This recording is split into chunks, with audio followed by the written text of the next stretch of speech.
box, headed away by Robertson, far from decisive though, breaks back to Fernandez. Snodgrass gets there first, really good intervention outside of the left boot, looking for Burke, too much on it, right idea, gets the thumbs up from the Scotland number 9, but it's out for a Russia throw in on this near side. 7.5 played, Russia 0, Scotland 0. Yeah, we started pretty well. We're looking for the likes of Burke and Snodgrass to do what they're doing so far in the game, the couple of touches that they've had to get us up the pitch, but you can see they're capable as well. It was just basic play again, up to Zuba, held it up, little pass, and the cross comes in. It wasn't the best header from Andy Robertson to get it clear, but nothing came of it. But we're going to have to defend in the game, and if we have to do better than that. That's good play. Burke to Snodgrass, who's now driving forward in towards the Russia box. Heavy touch, covering across with Zhikaya, and he's able to pinch it back for the Russians. It opened up beautifully for Snodgrass there. You kind of felt, had that been Fraser, maybe even Burke, they would have been able to get the ball past Zhikaya. It was a heavy touch, and Russia pinched possession back, goalless. I was thinking like Liam when he picked up and go on, what a great opportunity, brilliant from Burke again, the link up play, rolls it into Snodgrass, he busts beyond the midfield.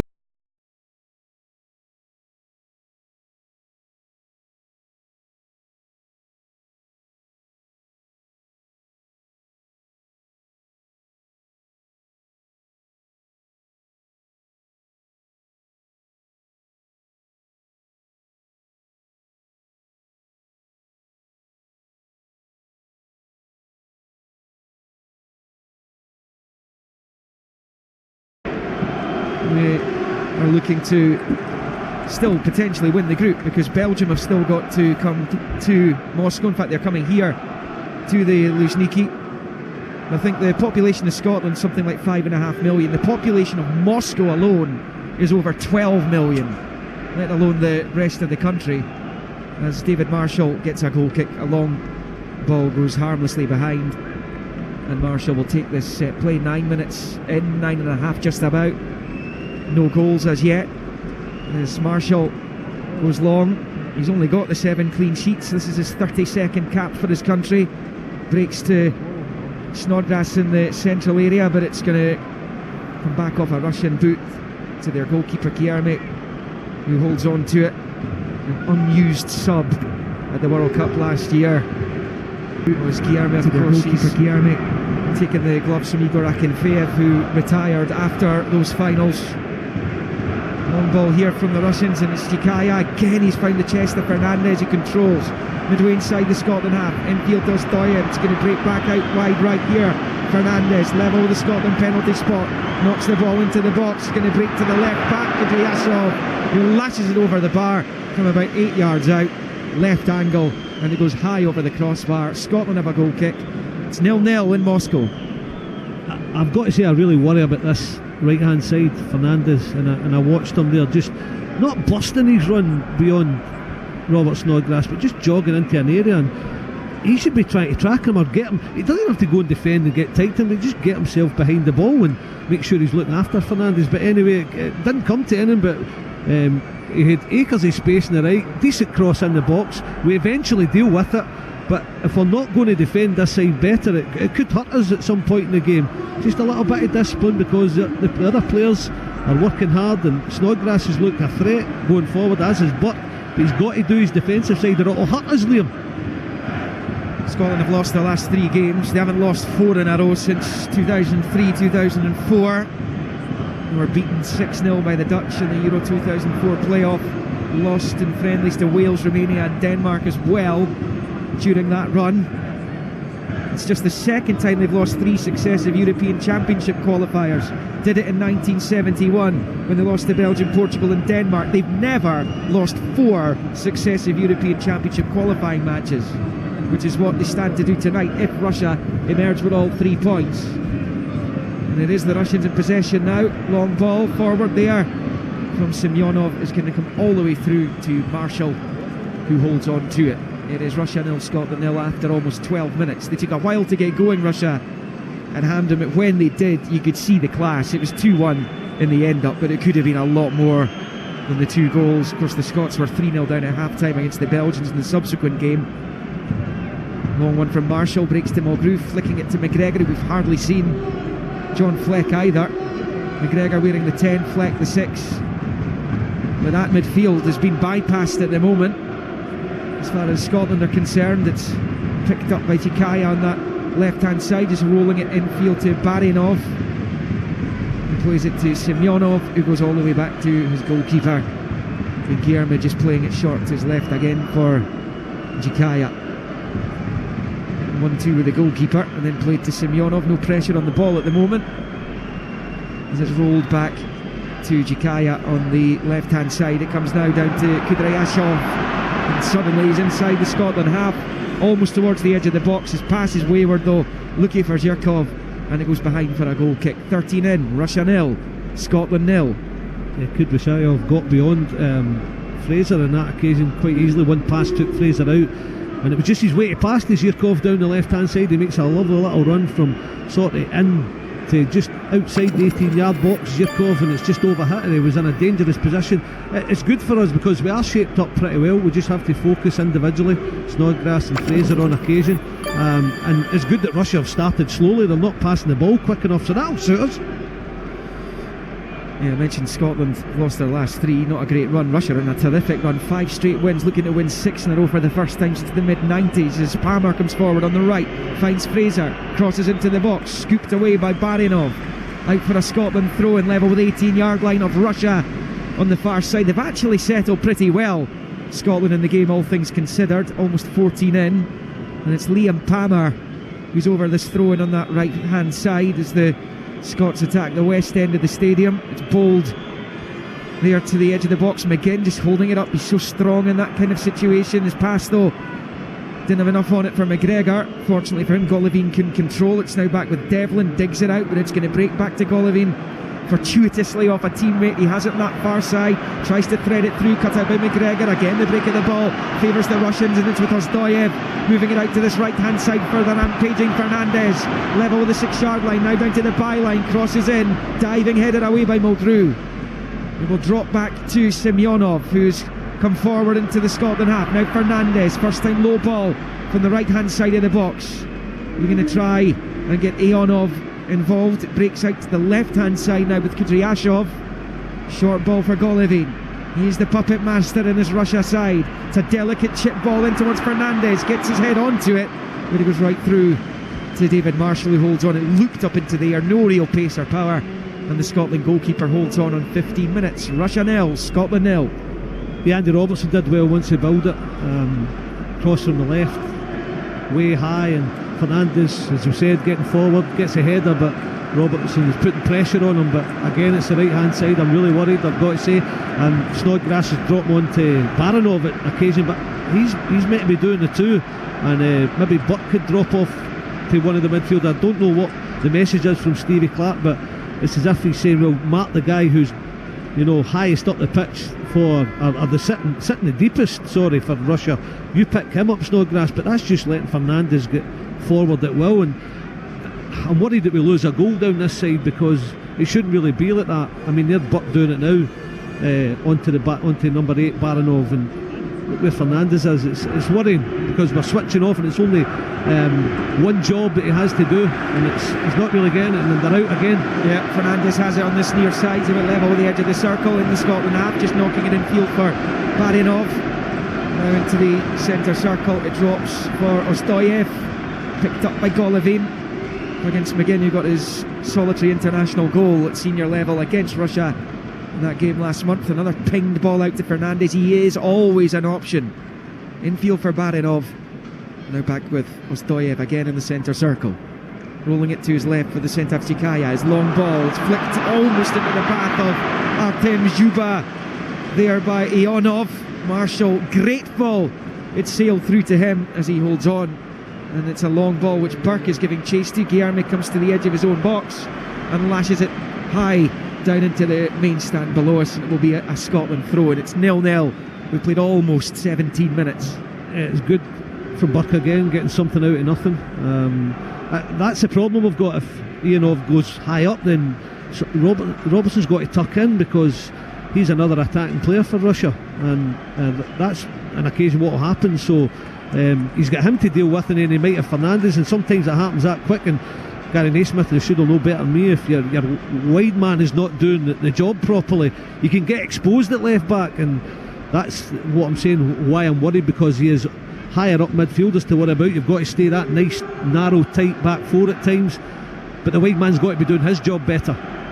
Well, I mean, we saw it in Kazakhstan in match day one with Graham Shinnie when he was playing left back as Russia come forward. Kudrashov on the left hand side, it's come all the way across to Fernandez, touches it to Juba, time to take a touch with the boot, then onto the knee, but Robertson gets there and he's forced it out to this near side for Snodgrass. Juba trying to win it back, down goes Snodgrass, can't bring Juba down. The big Russian striker is a bulldozer up front for the home team. Finds Fernandez, back to Juba, now Fernandez again, Golovin on the edge of the box, up against Fleck, twisting and turning, rolling it to the edge of the box. Mulgrew with a good challenge there, just takes the pressure off Fernandez who come into a more central area. Still in play though, kept in play there by Semyonov, finds Juba who wins the corner off Robertson. 18 played, Russia 0, Scotland 0, but it is all the Russians right now. And it all started with Juba. He's some unit. He just doesn't give up the chase, gets after Snodgrass, just gets him to the ground and out muscles him, comes away with the ball, and eventually they force a cross for the corner kick. I felt sorry for Snodgrass after that. He got the ball and he's been pressurised and bucks away. If you've been pressurised, you've not got time to get the head up, then you must show short. Golovin, short corner, back the way towards Doyev, looks up, left foot, chip ball comes in, there's a Russian on the deck, and Juba, but the free kick's going Scotland's way inside their own penalty area. There's another decent looking looped ball into the Scottish box, but David Marshall will be happy that it is a free kick for him to take here. David Marshall, who's nowadays at Wigan Athletic, his clubmate Charlie Mulgrew just ahead of him, so I suppose they're playing on a regular basis together. Mulgrew did well there talking about him, because the big high in-swinging cross coming in again, it's going toe to toe with Juba, and we've just witnessed what he did to Snodgrass, and Charlie did well, stood his ground and got a free kick. He defended pretty well so far, just that forward man doing that wide area, that's all I'm worried about. Apart from that, really good. Scotland's third visit to the Luzhniki, second to face Russia. They drew 0-0, very impressive goal of Stronder Craig Brown in the mid-90s. They had a friendly against the USSR in the early 70s as well, which they lost 1-0. It's the Russians in possession, goalless after 20 here in southwest Moscow. Played over to Jikaya on the left hand side, just rolling it into the centre circle for Golovin. And that big move from CSKA Moscow a year ago, and now Juba's managed to flick it into the box. Lovely little touch there for Ionov, who's forced back the way. Comes out to Fernandez on the right via Juba, smashes it into the area along the deck, cleared by Palmer. Trying to keep it alive is Semyonov. He's being hustled by Burke, then Snodgrass can't keep it in play down on this near side, and that will be a throw into the Russians, which is taken quickly by Fernandez, and then he gets it back immediately from Ozdoyev and loops it back into his own half. 0-0 here in Moscow. He's not just big, he can see the picture as well. He's got that game awareness to see runners going off him, whether it's into his chest, and that occasion it was into his foot. He just flicked it around the corner and they were nearly in again, Russia. Chip ball, Juba beats Mulgrew, just flicks it forward towards the Scotland 18-yard line, but it breaks the way of Robertson, who's tackled by Juba, the two captains there, and out it goes for a throw into the Scots on this near side. Russia haven't found a way to break through as yet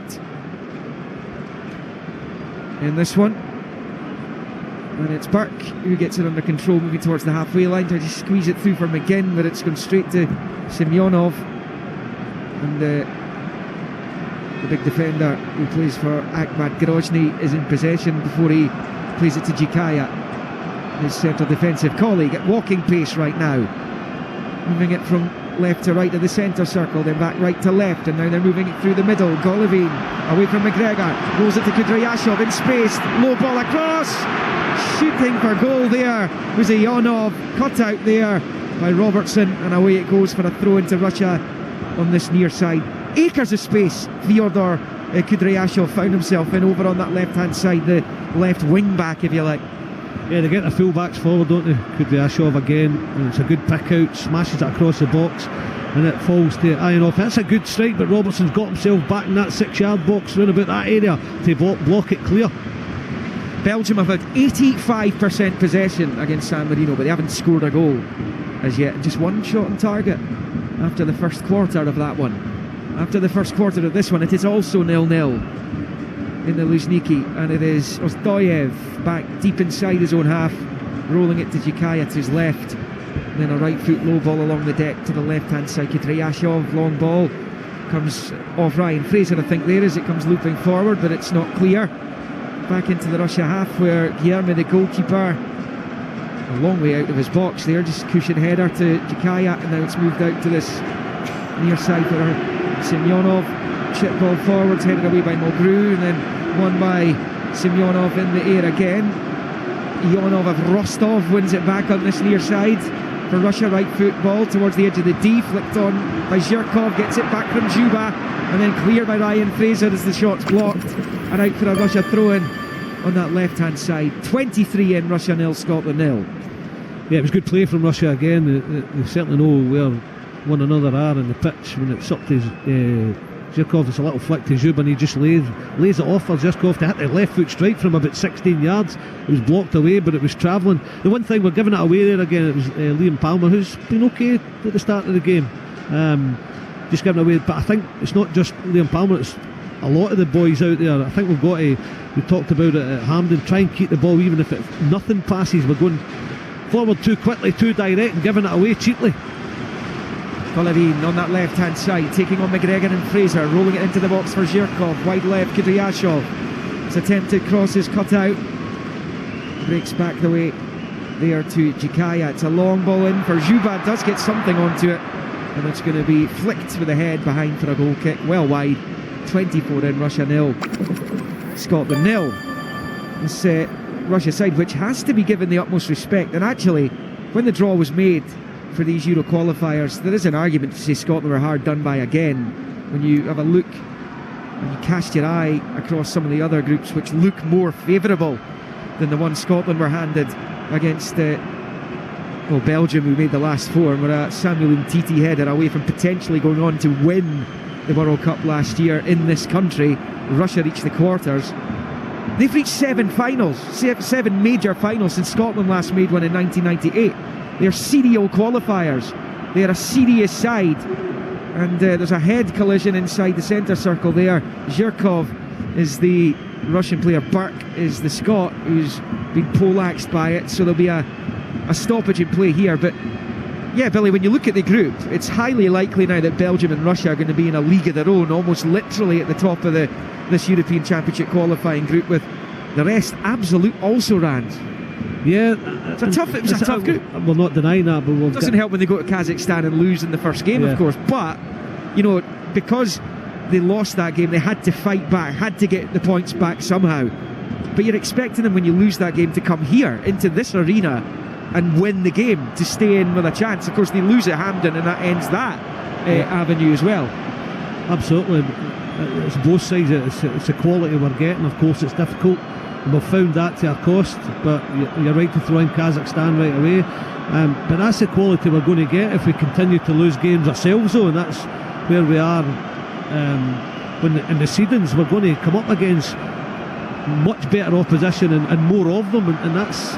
And until we start putting a run together and winning games and getting ourselves in decent groups, then to have a better chance, I'm afraid that's the way it is. Well, it is a reality check, without doubt. I mean, as I say, Russia 7 major finals since Scotland were last at one. Scotland haven't been top 2 in a group since they went through to the playoffs against the Dutch for a place at Euro 2004. So when you look at that, what right does Scotland have to be top 2 in a group, that, especially one that contains 2 teams that made up the last 8 of the last World Cup finals? Yeah, to sum it up, I think we'd love an easy draw, but we're just not going to get it. Simple as that, until we start winning some more games. Sitting 5th in the group as the game gets back underway. It looks as though Russia are back to their full complement.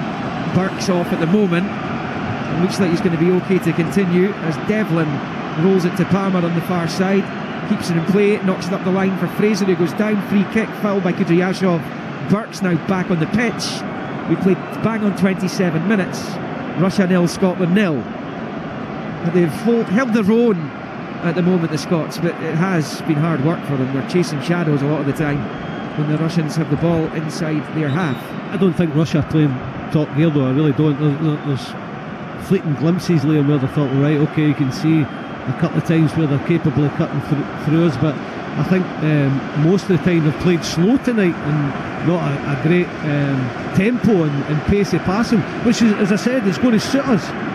Back with Palmer, finds Burke. They're about level with the penalty spot of Russia at the moment as they attack Scotland. It's Burke back to Fleck, forward to McGregor.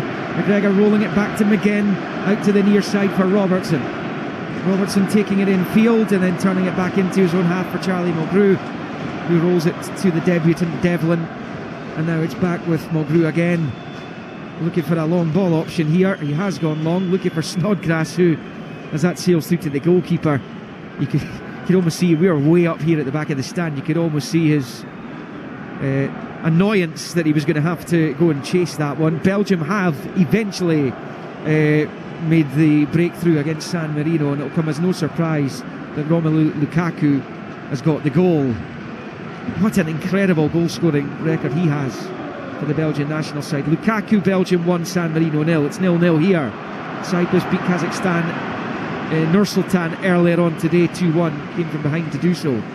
Robertson the edge of his own box, knocking it forward there. Lovely touch by Burke to Snodgrass. Now, the pass for Ryan Fraser's cut out. Disappointing. It's going to be a corner to Scotland because it came back off the defender Jikaya, who's trying to claim he was fouled by Robert Snodgrass, but oh my goodness, what an opportunity Snodgrass had to play Ryan Fraser in one-on-one with the goalkeeper. And we know the quality of Ryan Fraser, we know the quality of Robert Snodgrass. It just wasn't there on that occasion.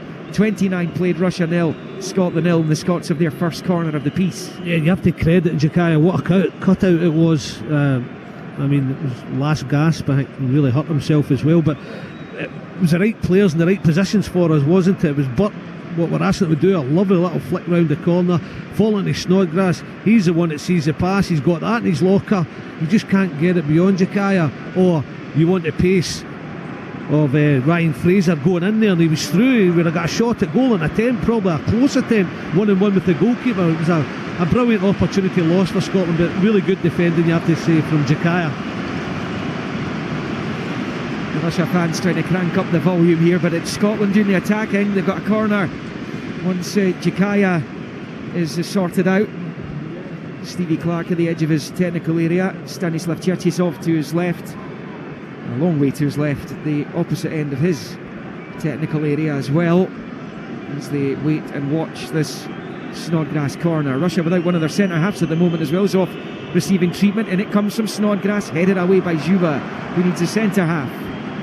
It's a header from Fleck, out to Fraser, back to Robertson, forward it comes to McGinn. He couldn't control, he goes down, looks at the Danish referee. He's not getting a free kick. Russia have it back on that left hand side. Yuri Zhirkov is an option if Ozdoyev wants him out in the left touchline, all on his own at the moment. Ozdoyev, as he holds play up a little bit to allow Georgi Jikaya to take up his place in the defence again. Long ball for Juba, who was beginning from an offside position. Flags up, free kick Scotland, almost 31 played. Russia 0, Scotland 0 in the Luzhniki. Yes, I like the shape of Scotland. They've got the two protecting that back four. I think they have to have that tonight. And Willie wants to, in the studio, wants to see a better shape, a better organisation. I think we've had that so far. I don't think Russia have played at their best or at that pace that's going to really hurt Scotland, but you fear that sometime in the game they're going to lift that. But so far so good for Scotland, with so many let's say inexperienced players in the line-up tonight, and they've acquitted themselves pretty well. Long ball forward by the Russians. Devlin will just let that go back through to Marshall as Nasser Chadli makes it 2-0 to Belgium, and I think that is officially the floodgates opened at the King Budawan in Brussels. Long ball for the Scots, cushion header from Jikaya out to Kudryashov, forward to Ozdoyev. It's back with Kudryashov, left-footed ball comes forward to Golovin, who is just inside his own half, over on that far side touchline as he passes it infield to Ozdoyev again. Long ball to Fernandez, who once again kills it on the chest and then rolls it back onto the halfway line for Barinov. Then it comes back to Semyonov to the edge of the centre circle. It's a long ball from Ostoyev out to Kudryashov on the left hand side, zips the cross in, beaten away two-fist by Marshall, picked up by Golovin on the edge of the box. Was he tripped by Fleck? Yes, he was, says the referee. Slightly left the centre. This is right though on the edge of the D of the Scotland penalty area. John Fleck with the foul, Russia with the chance. 32 and a half played, it's 0-0, but this is a free kick for the Russians in a very, very dangerous position. It wasn't the best punch by David Marshall. Kudryashov getting forward on that left hand side again, just a little switch off from Fraser. Good ball in, punch clear, and then comes out to the midfielder and he just turns John Fleck and he leaves a foot hanging out John Fleck and catches him to have a really dangerous free kick, as you say, Liam. 4 yards out, 23 central. It's been a regular this season, John Fleck, for Sheffield United in the English Premier League. Golovin looks favourite for this. Jikaya's there too, so it'll either be, you think, looking at this scenario, him with the left or Golovin with the right. Marshall stands in his line, Scotland with everyone behind it. Golovin shoots, it's over the bar, and it stays Russia 0, Scotland 0 on 33. Golovin's annoyed with himself. Yeah, it was a decent effort, but it was never coming down, and I think Marshall had it covered, but it did catch the top of the net, so it wasn't too far away. It was a reverse free kick going away to Marshall's right, but he got across here, he was in position, but it wasn't a bad effort, but he got to hit the target from that area. That's why Golovin is disappointed. Yeah, he's currently playing at Monaco. Is Golovin, who was born in South Siberia, and he has had an incredible football rise over the last few seasons. Made that, I think it was around about £20 million move to Monaco from CSKA Moscow. Throw in Scotland, which Palmer's going to take over on that right hand side, just bowling it up the line, flicked on by Burke, looking for Fraser. Burke's won it back now, he's driving forward. Ollie Burke moving towards the Russian box, didn't have the end product again, and he 3 up in support as Guilherme tries to prevent the corner, which Scotland, a couple of players didn't think he had done, but the appeals fall on deaf ears. Burke looks like he's a man with a point to prove tonight, but he didn't have the, as I say, the end product on that occasion to thread it to one of his teammates, and he had plenty of support. Yeah, absolutely spot on, Liam. I mean, he looked a threat, he got it. I don't know what he was seeing on that occasion. He's done well in the match so far, trying to pick out a pass, a little reverse to his left hand side, but I thought it was more about dropping the shoulder, getting on his right, taking the player on and maybe having a shot. He was only 25 yards out, driving at the defence. 35 played, 10 to the break. Russia on the attack with Ostoyev. Out to the touchline, Fernandez. First time back with the right foot for Ostoyev. Delicate chip ball in again, looking for Juba. Was he fouling Devlin? The referee says no, but it is behind anyway for a goal kick. 3-0 to Belgium, and it's an own goal. We're hearing Belgium 3, San Marino 0 in Brussels. The other game in this group kicking off at this time. Earlier, Kazakhstan 1, Cyprus 2. Kazakhs led, Cyprus winning that one relatively late in the day in Nur Sultan, and that means that they've moved 4 points clear of Scotland in third place in this group. Scots still behind the Kazakhs as it stands, with only San Marino behind them.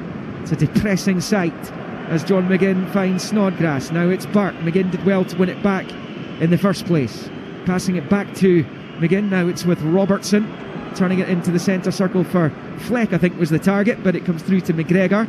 A little bit fortunate there. Back to Devlin, out to the right hand side for Palmer. Palmer up the line for Ryan Fraser, taking it down, then rolling it back to the Sheffield Wednesday defender Palmer. Into the midfield here for Sheffield United's Fleck, playing it out to the left hand side for Robertson. Left footed forward there for McGinn, trying to control. Down he goes, no free kick though. He's wanting ones that he gets his foot caught somewhere in the turf. He's down, beating the surface now. John McGinn looks to be in some discomfort. Here come Russia, no sympathy from them. Juba comes forward, then Golovin has it nicked off him by Fleck before it's played out by Devlin to allow attention for John McGinn. And as I say, no sympathy from the Russian players, none from the locals, who have come out in very good numbers. It has to be said, this place holds 81,000, and there's only really spaces at the very tops of the stands behind the 2 goals. This big bowl of a place, the Luzhniki. It's some arena, it really is. I was fortunate enough to be in the one up in St Petersburg, which hosted some World Cup games, including the semi-final, in which Belgium lost to France last year, and it is equally stunning.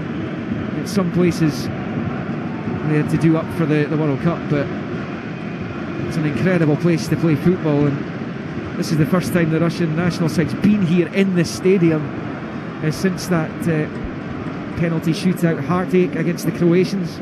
Begins off the pitch just now.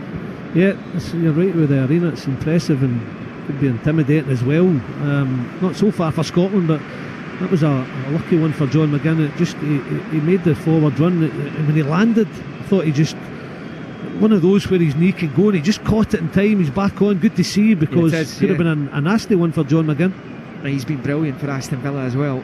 You're frequently posting clips of highlights of John McGinn's performances in games, as the aforementioned former St Mirren and Hibs man heads it forward towards the edge of the Russian box, but controlled by Semyonov, who knocks it to his left. 38 minutes, so say the gigantic scoreboards at either end of the Luzhniki. It's a long ball to Golovin on the far side, too much on it, it's out for a Scotland throw-in, which Palmer's going to take.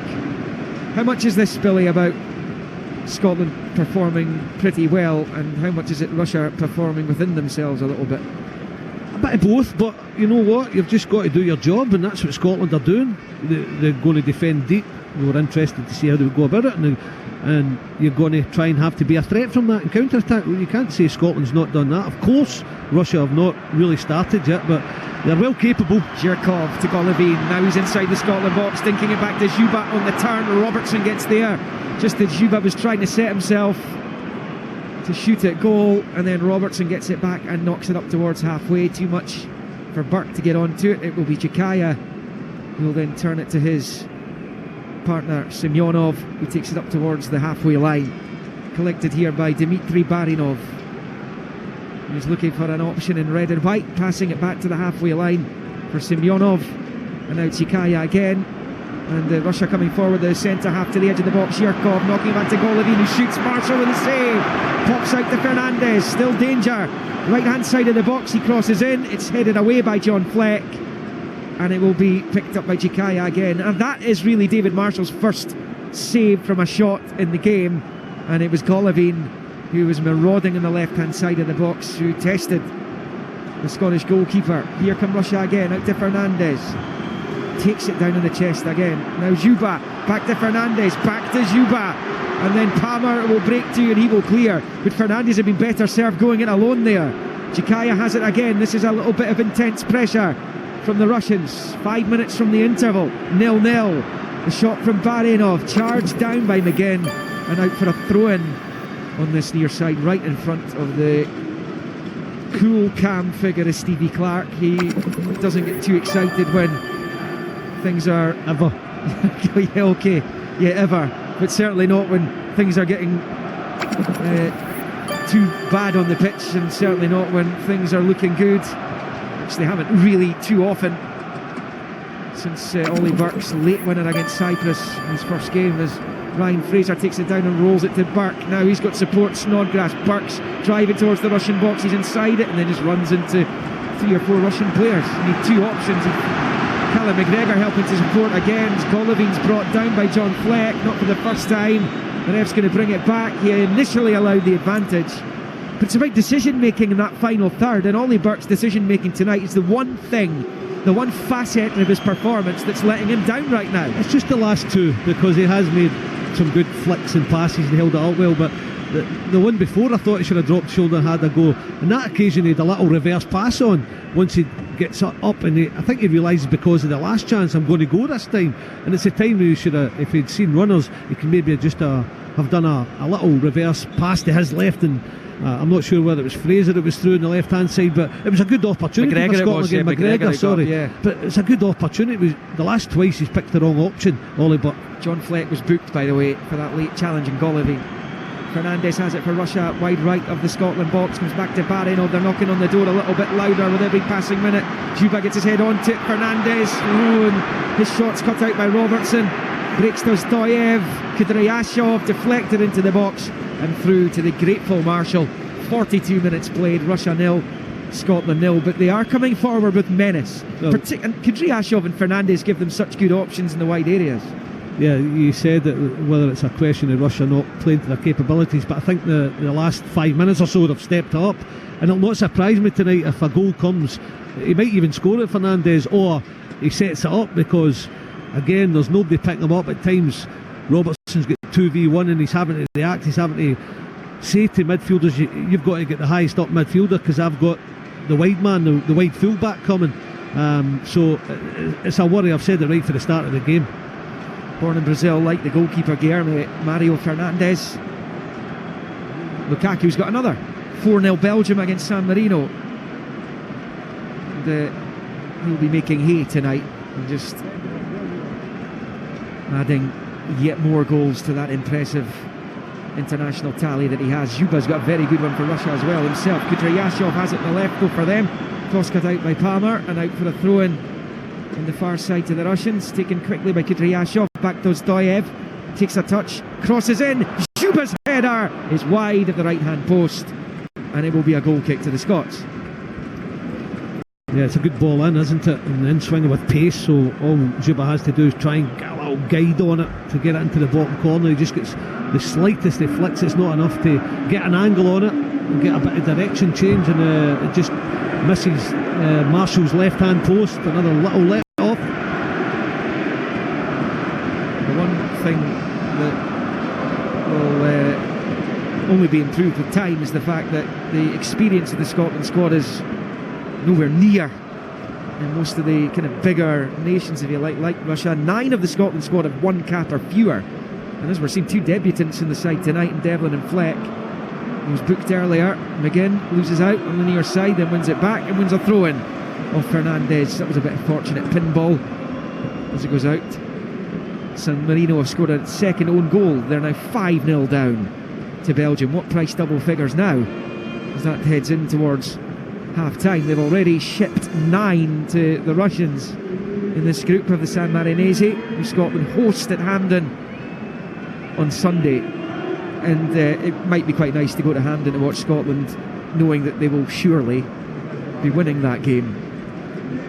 Robertson bowling it forward, looking for McGinn, headed away by Semyonov, picked up by Ozdoyev, left foot long ball forward, flicked on there by Zhuba, and that's going to go to play for a throw. Out on this near side, Ionov was never getting onto that. Robertson lets it go out for a throw in, which he'll take himself.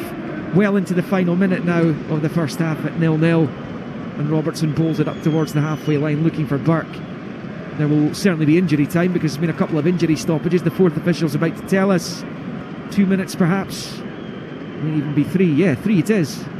And it'll be a throw into the Scots, which Robertson's going to take a few yards inside his own half on this near side. So into the first minute of the 3 added on at the end by the Danish referee. And Scotland work it down the left hand side, but that's gone out off a Scottish boot for a Russian throw in. Fernandez took it quickly, and now they have it with Kudryashov on that left hand side. Scotland not wanting to concede before the interval. It's Zhuba in the box, the ball comes to Mulgrew, gets it half away, Barinov shoots, but he used an arm to control it as he entered the D just outside the Scotland box, and that'll be a free kick to the visitors. Russia 0, Scotland 0.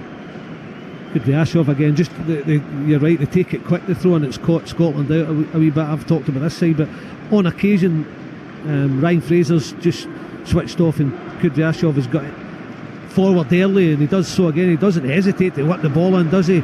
And it's just missed. And then when Barinov comes up at the edge of the comes up at the edge of the box to take the touch, he takes a touch for his arm, or else it would have been a good opportunity to get a strike away. 2 from Lukaku, 1 from Chadley, 2 own goals. Chadley of course scored that really late winner over Japan at the World Cup in this country last summer. Belgium 5-0 up on San Marino. Goalless here. Earlier Cyprus beat Kazakhstan 2-1. There's a minute and a half of the injury time left here in the Luzhniki. Throw in to Russia, which Fernandez is going to take. Just bowling it back there to Semyonov.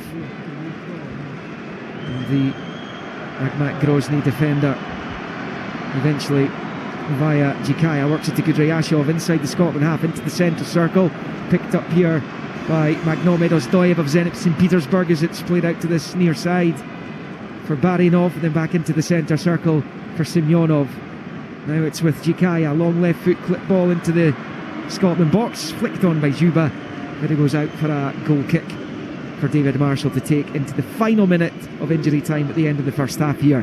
And it's still 0-0. Scotland have performed pretty admirably, it has to be said. One real save for David Marshall to make, but that apart, they've kind of kept the Russians at arm's length. And make no mistake, Billy, and goalless draw tonight, if they're able to do that. There's a long way to go in this game. That would be a real shot in the arm, coming here and getting something. Absolutely. I mean, so far so good for Scotland in terms of defending pretty well and looking a threat on occasion. Russia have had half a dozen times where they've looked right, they're up to tempo and they look, you can see the qualities there, but not enough, so that'll do us as well. But we've got to be pleased, and I'm sure Stevie Clarke will be delighted. We've talked about showing improvement. I think with the shadow squad or shadow team will go out tonight, it's so far so good. Final few seconds here and a mistake from the Russians. Fraser has it, McGregor, nice sleight of foot there from Callum McGregor, rolling it out to Burke. His attempted pass back to Fraser's cut out, and the referee ends the first half with Scotland on the attack as Tielemans makes it 6-0 Belgium against San Marino right at the end of the first half. I dread to think how that is going to end up in Brussels for the poor San Marinese. Here, Scotland, as I say, have performed pretty admirably. They've been pretty solid at the back. They've kept Artem Zhuba at a reasonable arm's length throughout the game and really only restricted Russia to a couple of proper opportunities. They've looked dangerous down the flanks. Kudryashov and Fernandez in particular. Golovin is the key to so much of what Russia do. The midfielder hasn't been able to cut the Scots open. He did have the two efforts on goal, though, the free kick which went over the bar on 34 minutes, and then just 4 minutes before the end of the 45 there, he popped up in the left hand side of the Scotland box and drove at goal. Marshall threw himself to his left to make the save, getting both hands to it to knock it away to safety. But Scotland have threatened now and again. Ollie Burke's been lively, good, couple of good real opportunities just outside the Russia box, which perhaps he hasn't come up with the best decision in his mind before losing possession. There was one from Snodgrass, almost managed to squeeze it through to Ryan Fraser, who would have been one-on-one with the goalkeeper. He might have fancied his chances as well of scoring for the Scots and giving them a shock lead. But as it is at half-time here in the Luzhniki in Moscow, it is Russia 0, Scotland 0. Scotland, live on Sports Sound. A Euro 2020 qualifier. From BBC Radio Scotland.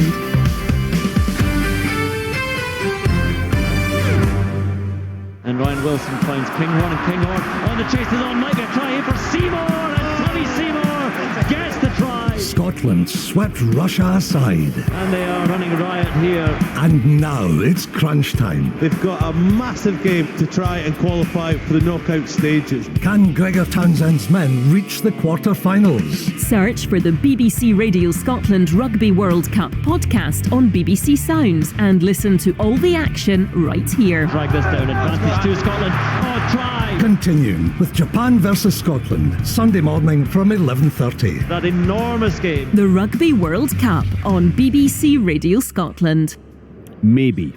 That will be dependent on the weather, of course, in Japan. I mean, if you thought Scotland had exhausted the various ways in which we could exit a major tournament or fail to qualify for a major tournament, getting rained off is another one to add to the list. Let's hope that things do go ahead. The SRU at loggerheads, I think it's fair to say, with the organisers of the Rugby World Cup. But if it does indeed go ahead, the guys will be there, and let's hope there is that successful conclusion which would see Scotland getting through to the quarter-finals in Group I of the Euro 2020 qualifiers. Earlier, Cyprus scoring a couple of late goals to come from behind and win 2-1 away to Kazakhstan. As you know, it's 0-0, Russia against Scotland. Half-time in the King Baudouin Stadium in Brussels is Belgium 6, San Marino 0. We did say beforehand that it was, 9-0 that Russia had beaten San Marino. It was 27 and a half minutes into the game, it was 0-0, and it's 6-0 at half-time. Lukaku, Chadli, Broly, Lukaku again, Burley was an own goal, of course. Lukaku again, Alderweireld, and Yuri Tielemans, the Leicester City midfielder, getting the 6th there. So we'll keep an eye on that as it progresses. Just quickly, some of the other score lines. Full time in Group C, Belarus 0, Estonia 0. Half time is Netherlands 0, Northern Ireland 0. And the live table, when that has Northern Ireland top of the table ahead of Germany and Netherlands, which is not bad going right now for Michael O'Neill's team, albeit Germany and Holland have played a game fewer than Northern Ireland, but pretty impressive campaign, you've got to say. Anyway, 45 minutes still to go there. Group E, Croatia 3, Hungary 0, Slovakia 0, Wales 1. Kiefer Moore getting the goal for the Welsh. They're one of 3 teams and 9 points as it stands, 4 behind Croatia, who will be leading the group at the end of the day, given their advantage at half-time against Hungary. In Group G, Austria 1, Israel 1, North Macedonia 0, Slovenia 0, Latvia 0, Poland 2, all half-time scorelines. Remember earlier the Scotland under-21s in their qualifying campaign, a 0-0 draw at Tynecastle against Lithuania. Bossed the game, plenty of chances, but the Lithuanian goalkeeper pulled off a string of excellent saves and Scotland couldn't make the breakthrough. The next game is on Monday in Croatia. 0-0 half-time in the Luzhniki Stadium. Willie Miller had concerns about the Scotland defence going into this one. Have they at least partly allayed that for you in the first half? I think they have. I don't think it's just been the defence, so I think the midfield and the tactics that's been employed have worked a treat, and it's more like the type of performance that I was expecting from a Steve Clarke Scotland side. They look organised, they look disciplined, they're playing quite a high press, and it's working. I would say that Russia look a little bit off the quality that they're capable of, but that's taking nothing away from Scotland, because I think, you know, at half time you can look on that and you can take a load of positives out of it. I don't think we've had a shot and goal, but we've had, you know, 2 or 3 good opportunities and breakaways. Unfortunately, Ollie Burke is Ollie Burke, and you know, he's got a lot going for him. You know, he's tall, he's athletic, he's quick, but when he tries to engage the brain at times, it just the message doesn't get through. And you know, two great chances to cause Russia real problems, and he just, you know, he just, you know, between the brain and the foot, the second one he just kept running with it when there was options open for him. But in saying that, I think he's a great outlet. You know, I can fully understand why, and we spoke about it before the game, Stevie Clarke's played him up there, because it does cause problems with his pace and his strength. But if he could just put that finishing touch to it, where, you know, he can maybe see the pass, he can maybe link when it's really important that he does see and link, then it might have been a different story. But I think it's been a very good first half. I think it's more like what we're wanting to see in a game. Still another half to go, but I think Stevie Clarke can be well pleased. You know, maybe Snodgrass is one. The wide areas, as you were saying, Gary, I think the Russians have got into wide areas and put in some good crosses, both right and left, not just down their right hand side, where I think Snodgrass is a little bit unsure. Just sometimes Ryan and Robert, they get just caught in between. They don't know whether to go and press the guy in the ball or stay back with the wider guy. And if you just get that wrong, that split second wrong, you just pass around the boot you, and before you know it, the full-backs can't get out to them, the crosses are coming into your box. But I agree with you, in the main, Scotland have kept their shape really, really well. I just think about Ollie Burke. I mean, he's gone for a couple of massive, 8 figures, is that right? 6 zeros, yes. I think 15 million, 12 million, whatever, 13 million the 2 transfer fees were. I'm just looking at that. He has in his career, he has started 30 league games, which seems astonishing. It just doesn't seem to tally up with the amount of money that's been spent for his services. And for that money, I'd be expecting a player who had the basics under control and who knew what they were doing with the football at their feet. But no, listen, I think what's happened there is people have bought raw potential, the physical attributes that he has, and you can see that tonight. Listen, what Wally's speaking about, we had spoke about in the studio, that's a part of his game that he's going to need to improve to become a regular starter and a player at the highest level, is is what he does when he actually gets the ball and making better decisions when he's on the ball. But the attributes that people have probably spent the big money on, you've seen that tonight. His willingness to work, he's strong, he's good in the air, he's quick. I think that's what people have spent the big money on, Richard.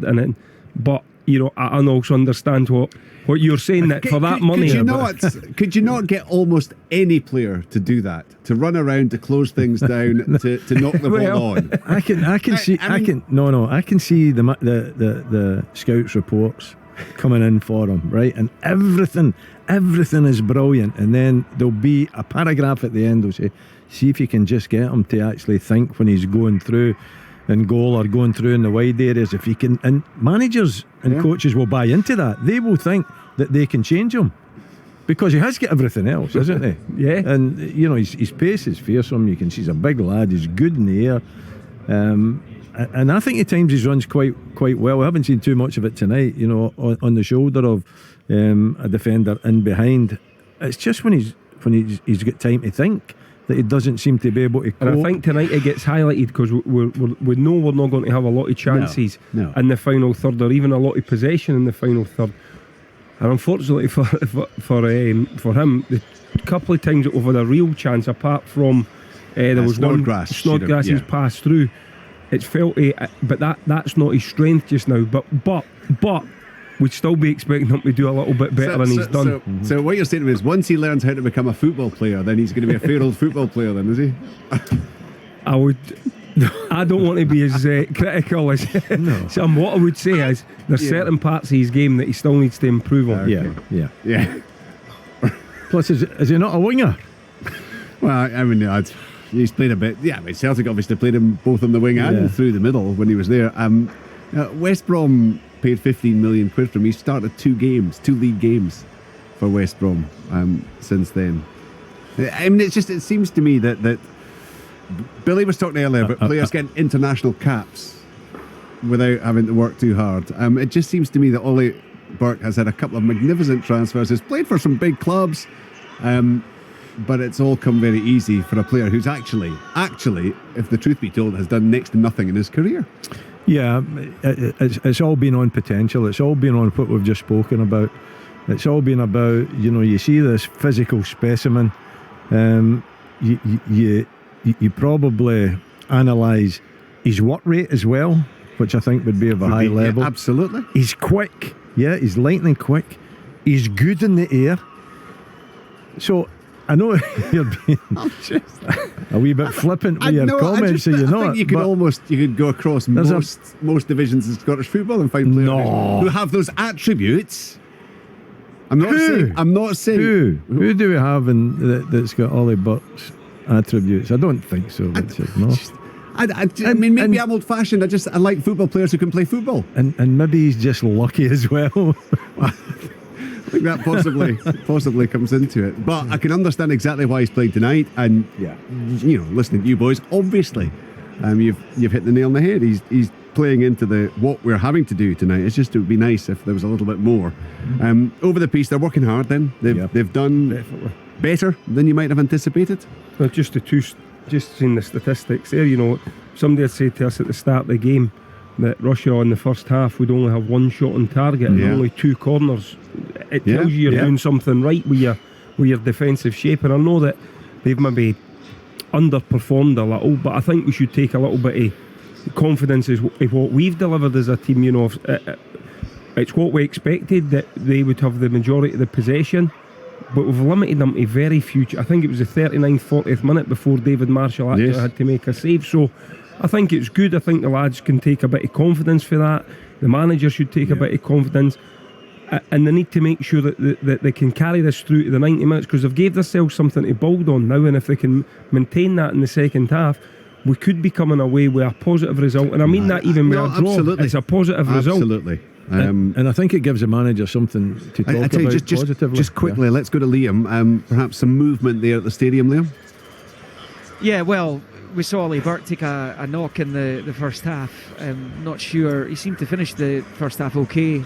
But we're hearing that Lawrence Shanklin's gone up the tunnel there at half time. He's certainly not out there, I don't think, at the moment, as I look around the Scotland subs who are currently going through a mini warm-up. Russia are making their way back towards the tunnel just now, but we're hearing that Lawrence Shankland of Dundee United has headed back towards the dressing room and could be about to start the second half, but we'll confirm that for you shortly. Yeah, it can be a little bit difficult at times trying to assess exactly what's going on. We've done this before, and then it's turned out that the player just went up because he needed a loo at half time. But it could be that we're certainly... He's ready, he's coming on, second half. There you go. Definitely. Excellent. Well, we're just watching.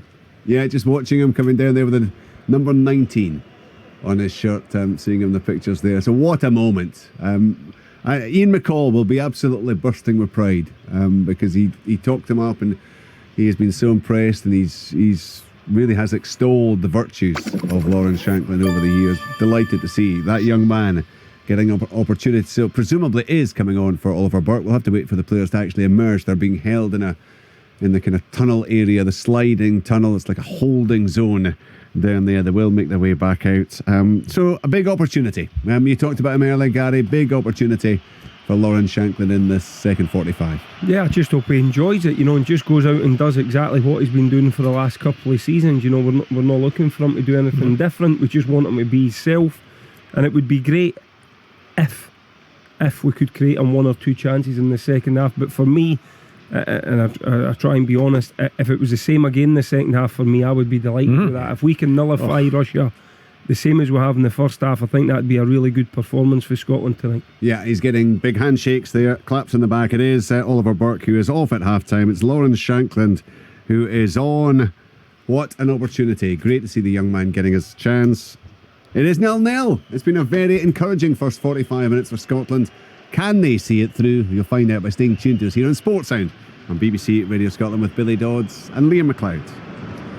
Well, when Lawrence Shankland was called up, we were kind of wondering who's the last player from Scotland's second tier to play for the national team, but you actually don't have to look back that far because it was John McGinn when he was at Hibernian. Anyway, back spasm we're hearing that Ollie Burke is suffering from, and that is why Lawrence Shankland, who plays for Dundee United in the second tier, is on for the second half, and is Callum McGregor who gets the game back underway. Scotland all in navy blue left to right as we watch from the heavens here in the main stand. Russia in their red shirts, white shorts, red socks. Shankland getting his chance, and he may well be playing in the second tier, but he scored 78 goals in his last 87 games. That's a frightening record, even if it is in the second tier, as Palmer heads it out for a throw-in to Russia on this near side. The Russians are unchanged at the start of the second half. The weather's as good as it's been since we arrived here a couple of days ago. The rain hasn't at all turned on since kick-off as Shankland gets his first touch as an international player. He's going chasing after it on the near side. He's not going to get there though, and that goes out for a throw-in. Shankland, 4 under-21 caps he got. He scored 2 in a game against Hungary back in 2015. He was an Aberdeen player at that point. It didn't happen for him. No goals in 17 appearances, but he has taken flight at Ayr United and then Dundee United, where he is currently Billy. And is it 15 goals? Yeah, 15 goals in 13 appearances this campaign, and he gets his chance. Yeah, that's all we want. We want him to get an opportunity. The first couple of touches he's brought people into play, so that's good. Get the confidence up. And I mean, if he gets a chance, who says he won't score? And Richard Gordon will have a grin like a Cheshire cat in the studio. But I mean, listen, we all want him to do well. We're just talking about how he's got here, and it's fairy tale stuff, and it's great. We just want an opportunity to be created for him now. Snodgrass has it wide on the left hand side of the Russia box as he won a corner. No goal kick's been given. The Scots with Marshall in goal. Palmer, Devlin, his first international match. Mulgrew and Robertson at the back. McGregor, Fleck and McGinn. Fleck was booked in the first half. Snodgrass on the left, Fraser on the right, and Shankland now through the middle on for Burke, who, it's a shame actually because he might be making wrong decisions in the final third, but he was looking lively.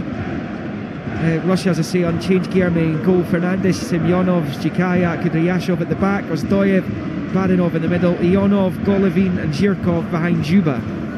Russia in possession, just on the left of the centre circle on the halfway line. with Jikaya, who moves it out to Kudryashov on the left. Low ball, side foot. Zhirkov gets it to Golovin. Juba's little flick is cut out by Mulgrew. He can clear up towards Shankland. He does really well, chesting into the path of Ryan Fraser. Snodgrass is in wonderful space. Fraser's not looking up at him at all, and now he's going to get beyond two Russian defenders. Can't get away from either of them, and now he's gone down. Ryan Fraser, oh dear. Now he's kicking the turf in pain down below us. And I mean, ironically, if he'd spotted Snodgrass, he would have released the ball long before he's ended up going down.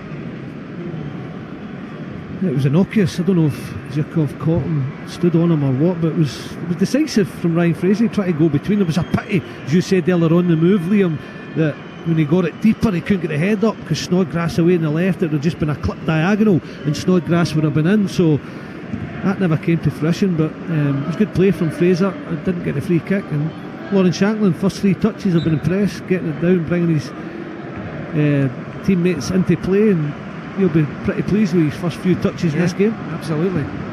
Fraser's trying to run off the problem he has. Fortunately, looks as though he's going to be okay. He's had his injury problems in the past. They used to have an artificial surface here, so that would have probably ruled Ryan Fraser out, because it's now the grass. Time for the World Cup last year. 4 minutes played in the second half. It remains goalless, and it's Liam Palmer in possession for Scotland, rolling it forward to Fraser. Now it's back with Palmer. Long ball forward towards Shankland. Little cushion header in field for McGregor. That's 4 touches he's had as an international player, and they've all looked like he's playing at a much higher level. Snodgrass can't get onto it on the far side. Robertson tried to feed it to him, and he comes all the way through to Guilherme, and it's the Russian keeper who clears into the midfield. It drops and then pinched back there by John Fleck, managing to get it back off Ionov. It's back with Michael Devlin just outside the centre circle, where he finds Palmer to his right. Palmer looks up, side foot ball to McGregor. It's now with Palmer, who goes back to Devlin. Scotland looking pretty confident at the start of the second half. Shankland again finds a teammate with the layoff. Fraser this time. Now it's McGregor into the centre circle for McGinn. Right foot low ball to Robertson on the left. Finds Snodgrass. Back to Andy Robertson. Level with the edge of the centre circle to John McGinn. And now with Mulgrew. Steps across halfway. Rolls it to the right of the circle for McGregor. Low ball out to Fraser on this near side. Seems to have shaken off that knock from earlier. Now it's Devlin to Mulgrew. Poor ball from Charlie Mulgrew. It really was. And now Russia have it back. It's now with Golovin at the edge of the Scotland box. He shoots, it's over the bar. That's a let off for Charlie Mulgrew in particular that time, because Scotland were enjoying some unchallenged possession. Then came the unforced error from Mulgrew as he passed it straight to Ionov, I think it was, and fortunately from a Scotland point of view, Golovin hasn't got his range as yet, and that went well over, and it remains Russia 0, Scotland 0 in the 51st minute.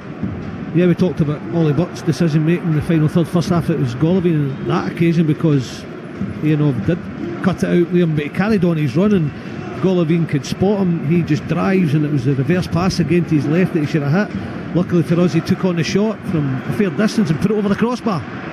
Scotland winning it back in the midfield with McGregor poking it through to Fraser. Oh, almost got it out to Snodgrass. It's cut out. Golovin it drops to instead in the centre circle, clipping it to Ionov. Now to the edge of the box, Juba chested back there by Ostoyev to the edge of the box. The shot from Golovin is blocked, picked up by Fraser, who rolls it to Palmer. Palmer on the near side. It's passed forwards, cut out there by Golovin, and out for a throw-in on this near side to Scotland. We played 51.5, Russia 0, Scotland 0. Again, it was good play, but it's not top tempo from Russia. You get the feeling they're playing as if they know they've qualified. That's just, we'll turn it on when we need to. They haven't had it confirmed, but they but have. Yeah, that's what the mentality they look as if they've got tonight. We'll just step up on occasion, and hopefully we think we'll score, but that might play into our hands. But we've had an opportunity a few minutes ago again. If it was the right pass, we were through for a goal. Shankland has it wide on the right hand side here, and with the corner flag, cutting it back to Fraser. Looks up, right football's decent. Snodgrass tried to get his header on target. He was struggling there as it flicks off his head out to the far side. Russia can clear. Now it's in the midfield. They have it, and it's going to be Golovin. He's looking to put it into the path of Zhirkov, and straight to Liam Palmer instead, as Fraser finds McGregor. and now it's with Fleck. It's kind of shades of the game in Zagreb that Snodgrass scored the winner in early in the Gordon Strachan tenure, when they did win that World Cup away qualifier at Croatia. And that is still is a very difficult place to go get a result. Scotland won that one as Shanklin collects.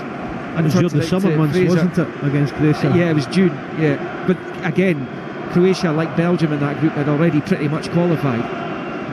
Exactly. Still an impressive win at the end of the day. Absolutely. And that did have the caveat. Gordon Strachan's Scotland tenure, because he was struggling up to that point, and then suddenly they've been on a run, and that's what you hope happens to Stevie Clarke tonight. Yep. It's all about the playoffs now in March. It's Fraser collecting. Oh, he's been brought down surely there. The ref's allowing the advantage. He's allowed Scotland to play on. Snodgrass on the left, I think they would have probably preferred the free kick there. It's going to be back with Ryan Fraser. And the legs whipped away from him there by Barinov. Now it's with Palmer to Fraser. Fraser now at walking pace, rolling it to Liam Palmer wide on the right. Couldn't get away from Kudryashov, who made the challenge, but it's off him, out for a Scotland throw-in down by the corner flag on this near side. We've grown in confidence, haven't we? You can see it. Russia playing it just when they want to, on occasion, and suddenly we get a few chances, and you can see here the fans away to our right just starting to get behind the team as well. They know that we're a threat, and we could have been in a few times in this match. It's bowled into Shanklin, who can't keep it in play. It's out for a goal kick as he tried to control it. He had two Russians around him though, so he was always up against it. And that win in Zagreb, by far the most impressive since the Paris night back in 2007. But since winning that game in France, they've only won 3 of the 13 away European Championship qualifying matches played since. Liechtenstein, Gibraltar and San Marino.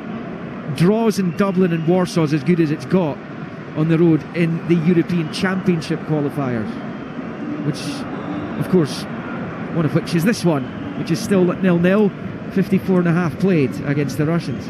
Shows you how good a point this would be when you're talking about that record. But listen, the longer this game goes on, you think the players will be thinking, we fancy our chances to actually go and win this one. I know that maybe be tempting fate, but it's got that kind of feel about it, that kind of scenario where they just play, try and score when they want, and we're in the game, and we look as if we can create an opportunity or two. Russia have it in the centre circle with Ozdoyev just passing it back to Chikaya. I feel the temperature's plummeted a little bit here. It's to get down to about 1 degree Celsius tonight in Moscow as Semyonov collects, moving up towards the halfway line. Long right foot ball forward out to this near side for Kudryashov, takes it down beautifully, rolls it into the box for Zhirkov. Zhirkov turns it back out wide left. Kudryashov, who wins the corner, is it off Liam Palmer? Corner has been given. Scotland players are appealing for, they reckon it's just a throw, and it was very tight because I wasn't sure until the referee pointed out to the corner flag, which is what has been given. Golovin's over it almost in 56 minutes, 0-0. Russia looking to strike here. It will be harsh on the Scots if they do. Golovin, right-footed in-swinger, clips it into the 6-yard box, and score they do!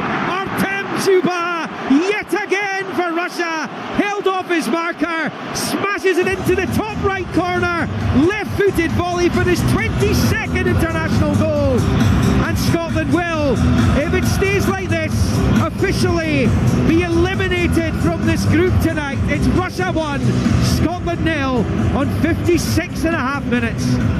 You have to say what a finish that is for the big guy right away. But it's Charlie Mulgrew again, and I watched him closely, who was picking him up, trying to outmuscle him. He was more intent before the ball was kicked to just getting a grip with him, and he tried to back into him, watched it really closely, and then Zuba just kind of throws him in the direction he's moving, gets in front of him, but he still gets so much to do. It's on the volley with his left foot, off balance, and it flies away to David Marshall's left hand side. That is a top quality finish, but again we've lost a poor goal from a set piece position. Charlie Mulgrew culpable. The Russian supporters celebrate. Artem Zhuba with the captain's armband, lashing that one home from the Golovin corner. You do get to the point where you lose count of the number of times Scotland lose goals from set plays. It blighted Gordon Strachan's era, particularly the last European Championship campaign.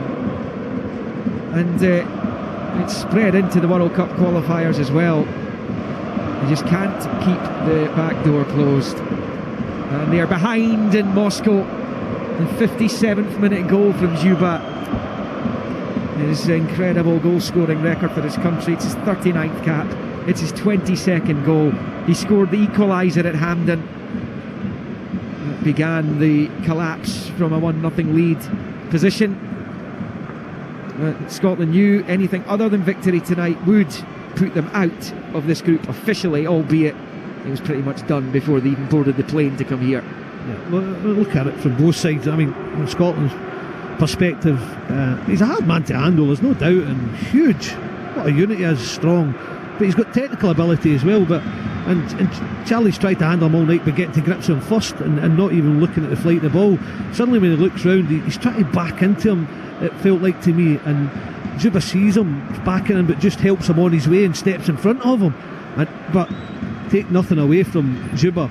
I mean, that is a goal of the highest quality. What he's had to do by shuffling Charlie out of the way, being a bit off balance and throwing his left foot at it, and where it ended up, I mean, right in the postage stamp. It was an incredible finish from Big Dzyuba, but Charlie maybe want to mark him differently next time.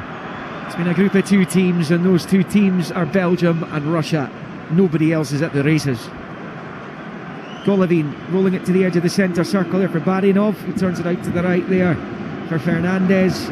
Infield Tozdoyev, right to the centre circle, right foot clip ball. Again they find the fullback. Kudrayashov level with the penalty spot. Turning it infield for Golovin. Looks up, thought about the shot with the right foot, gets it back onto the left, onto the right, dinks it to Fernandez, right hand side of the box. Scotland will have to watch the roof doesn't cave in. On the hour mark, almost. The ball's clipped into the box again. Breaks to the edge of the area for Golovin. Turning it back, Tozdoyev, who rifles home a spectacular, thunderous goal past David Marshall. There's not many goalkeepers are stopping that one, if any. And Russia, in the blink of an eye, double their lead. It is Russia 2, Scotland 0, and there ain't much you can do about that. No, there isn't. I totally agree with you. I mean, you can look at it, they had their tails up, they've got their goal, crowd are behind them, they're flicking passes, they'll see little headers and they're knocked down by Dzyuba, but once it gets held up by Golovin, he just lays it off to Tozdoyev, and my word, they have scored two goals of the highest quality, because he hits this like an exocet missile. I mean, it just flies off his foot. Marshall away, he's right this time, just can't get near it, it just flies into the roof of the net, and it's game over, I'm afraid. Yeah, the Zenit St. Petersburg midfielder with his second goal for his country. He scored at the weekend as well for Zenit, and he has smashed that home. An incredible finish, it really was, 25 yards from goal, and he has just smashed that one past David Marshall. That coming on the hour mark, 2 goals in 3 minutes, and Scotland yet again staring down the barrel of another defeat. Yeah, we probably don't deserve to be 2-0 down, Liam, but I mean, Willie might not say that because they lose a goal from a set piece just after half time, but their goals have been just sheer quality. And they're coming forward again. Ionov dinking it back, flag very late, goes up. It will be offside, and that will be a free kick to the Scots inside their own penalty area. But yeah, listen, Russia haven't been at their best tonight. Belgium weren't at their best at Hampden, yet they won 4-0. Here we are, we're against another class act side who hadn't been playing particularly well in this game, but they can just flick a switch, and you can see why they progressed so deeply into their own World Cup finals last summer, and you can see why this is going to be a 6th straight victory for them, why they've been banging the goals in left, right and centre in this group, and why they're going to be a threat at next summer's finals. Yep, and if they play, for 90 minutes at a tempo and a pace, then a few teams could be in trouble, but they've done it when they've wanted tonight. But again, you look back at the type of goals, we're disappointed. It's another set piece that's cost us, but the 2 quality finishes, I mean, they've been out of this world finishes, really have. Right, Sean Ozil. Fraser has it, back to McGregor as Scotland attack the Russia box here, but 2-0 down they are now. 62 2 minutes played. 5 minutes ago it was 0-0. We're talking about how a 0-0 will be a positive result for the Scots. Suddenly Russia have their eye in and they're on the attack again. It's played into the Patrick Golovin right hand side of the box. Got others queuing to in the middle. Dzyuba can't get there. Neither can Ostoyev, the 2 goal scorers. Breaks the Dzyuba, crosses in and hits the bar with a cross-come shot which David Marshall just left. It goes out for a throw-in on the far side and it stays Russia 2, Scotland 0. They've cranked it up a notch. Yeah, and just the passing to leading up to that, I mean, if that had gone in, that would have been 3 special goals. I know he said it was a cross-come shot. I honestly think he's trying to score there, Dzyuba, just with the way he's done it and the confidence he's in, the record he's got at international level.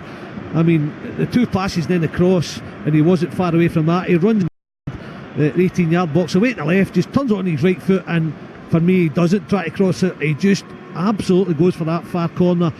Marshall is floundering, it goes over his head and scalps off the face of the crossbar. Big let off. We're nearly 3-0 down. He scored 3 goals at the World Cup. Saudi Arabia in the opening game of the tournament. He scored against Egypt, he scored against Spain, he scored in both games against Scotland in this qualifying group. Scotland have it with McGregor. He's midway inside the Russia half as he knocks it out to Fraser on the near side, keeps it in play, knocks it back to Callum McGregor. He plays it back towards the edge of the centre circle, almost intercepted by Golovin, but it does make its way to Fleck. He finds Robertson. Now it's McGinn crossing in, looking for Shanklin. It's headed away on the 18-yard line there and by Jikaya, and now Russia have it with Zhirkov out wide left for Dzyuba. Dzyuba back towards the left of the centre circle for Ostoyev, who scored that spectacular second goal for the Russians. Ionov has it now. Back it comes to Ostoyev. Short little ball there to Barinov. Moves it back from Ionov, and Barinov knocks it back to the halfway line where Semyonov plays it to Jikaya. Jikaya now moving at pace. Forward he comes, plays it off Fraser, and out for a throw-in to Russia on this near side. It looks as though the Russians are going to make a change very soon. We'll get to that shortly. It's Russia, it's a quick throw-in into the box. Dzyuba rolls it wide. Just trying to pass it into the bottom right corner. He's got his shirt over his head. And Artem Dzyuba, this game was 0-0 8 minutes ago. He could have had a hat-trick by now in that 8-minute period. Yeah, we kind of switch off. We've just got to keep our focus. The 2 goals have certainly rocked us. I can understand why, but if you don't want to lose more, you've got to get a grip pretty quickly, because they take the quick throw in. It's Dzyuba, Charlie McGrew matches him.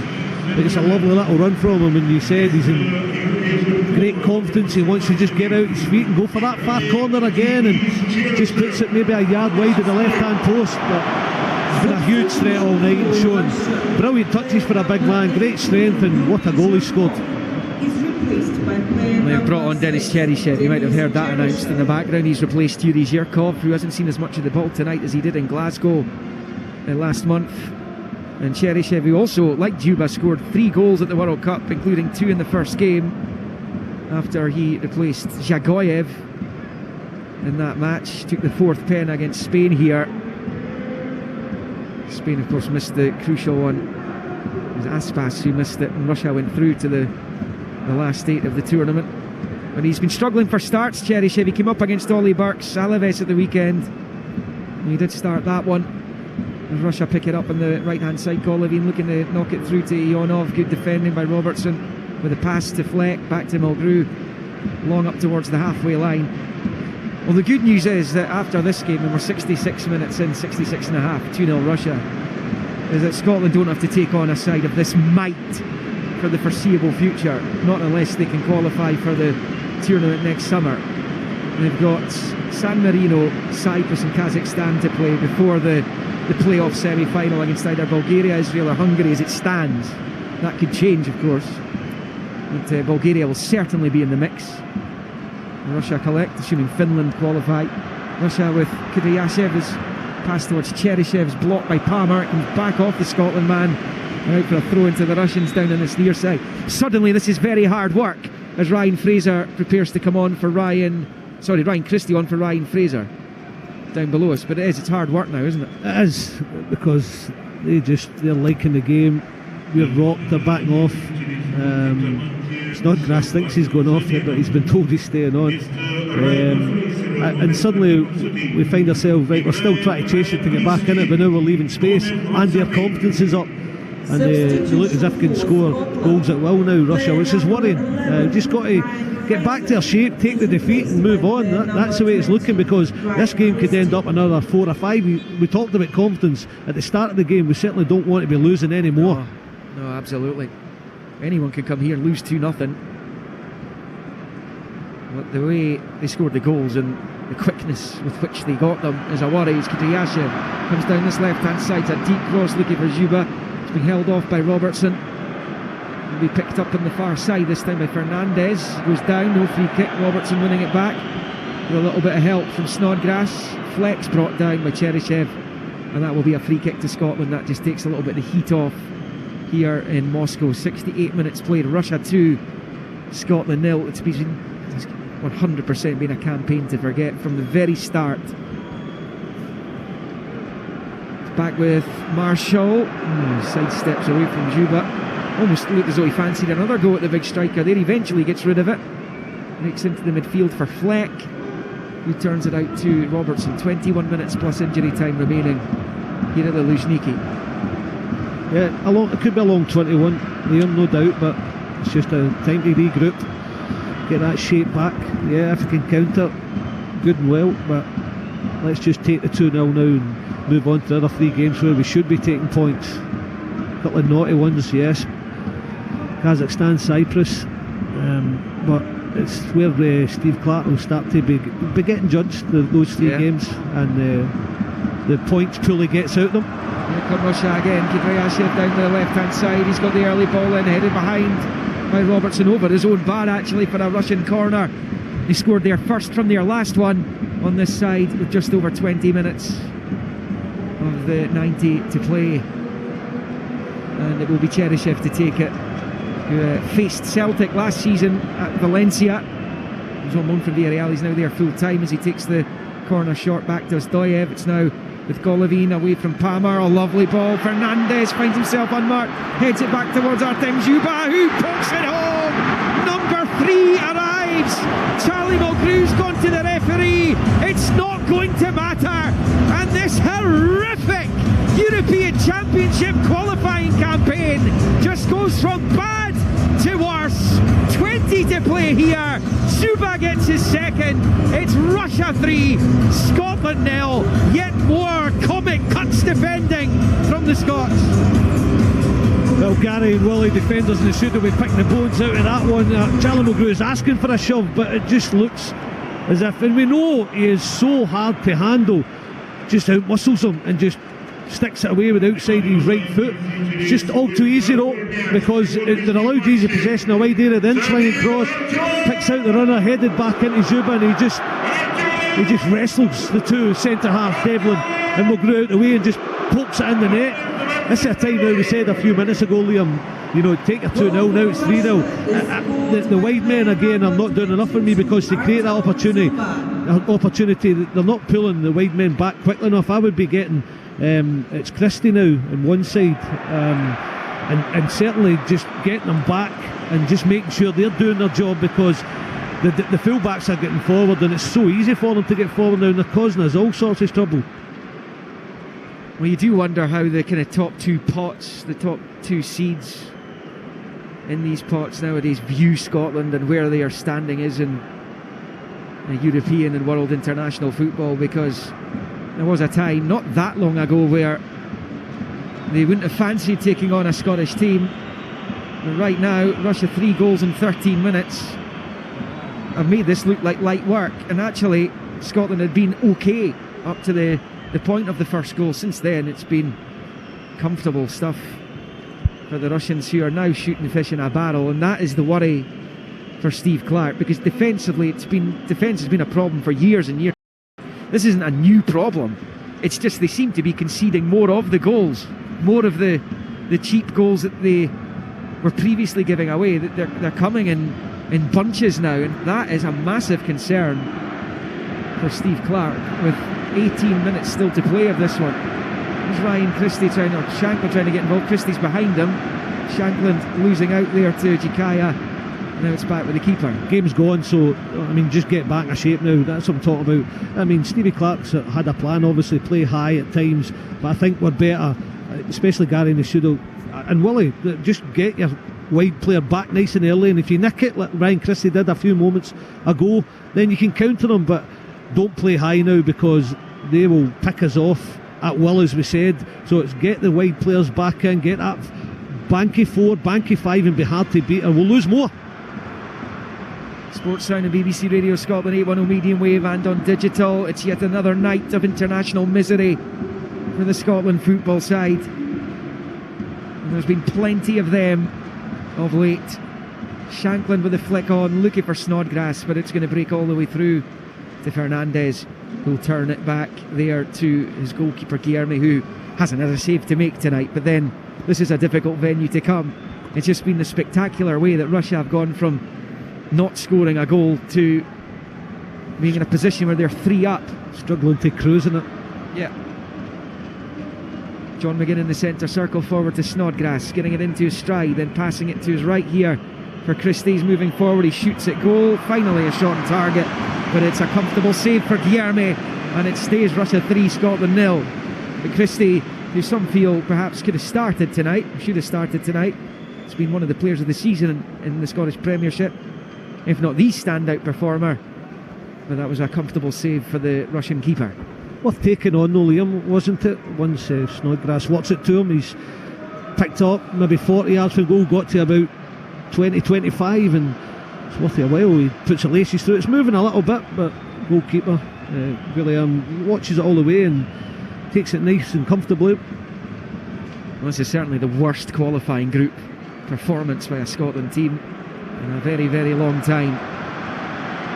Russia coming forward again, looking for another one. Scots are minus 11 on the goal difference as well, and there's still 3 matches to play. It's miserable stuff as Barinov collects in the midfield for the Russians and just knocks it back to Semyonov. Well, what about this? I'm about to announce Netherlands 0, Northern Ireland 1, Josh McGuinness. So they've gone to the Dutch and lead, having gone into that one top of their group, the Northern Irish. That would be remarkable when you consider that they weren't even meant to be in that group. They got that one with the Dutch, the Germans, and all of a sudden they could go over there and win. They just seem capable of that kind of result. Scotland aren't, not in that place, not right now. They're not. 3-0 down to Russia here, and it's good covering across here by Jikaya, who does well to find Cheryshev as well. It's now Scotland trying to win it back with Devlin. He's done that. Russia are going to make a change just in a moment or two.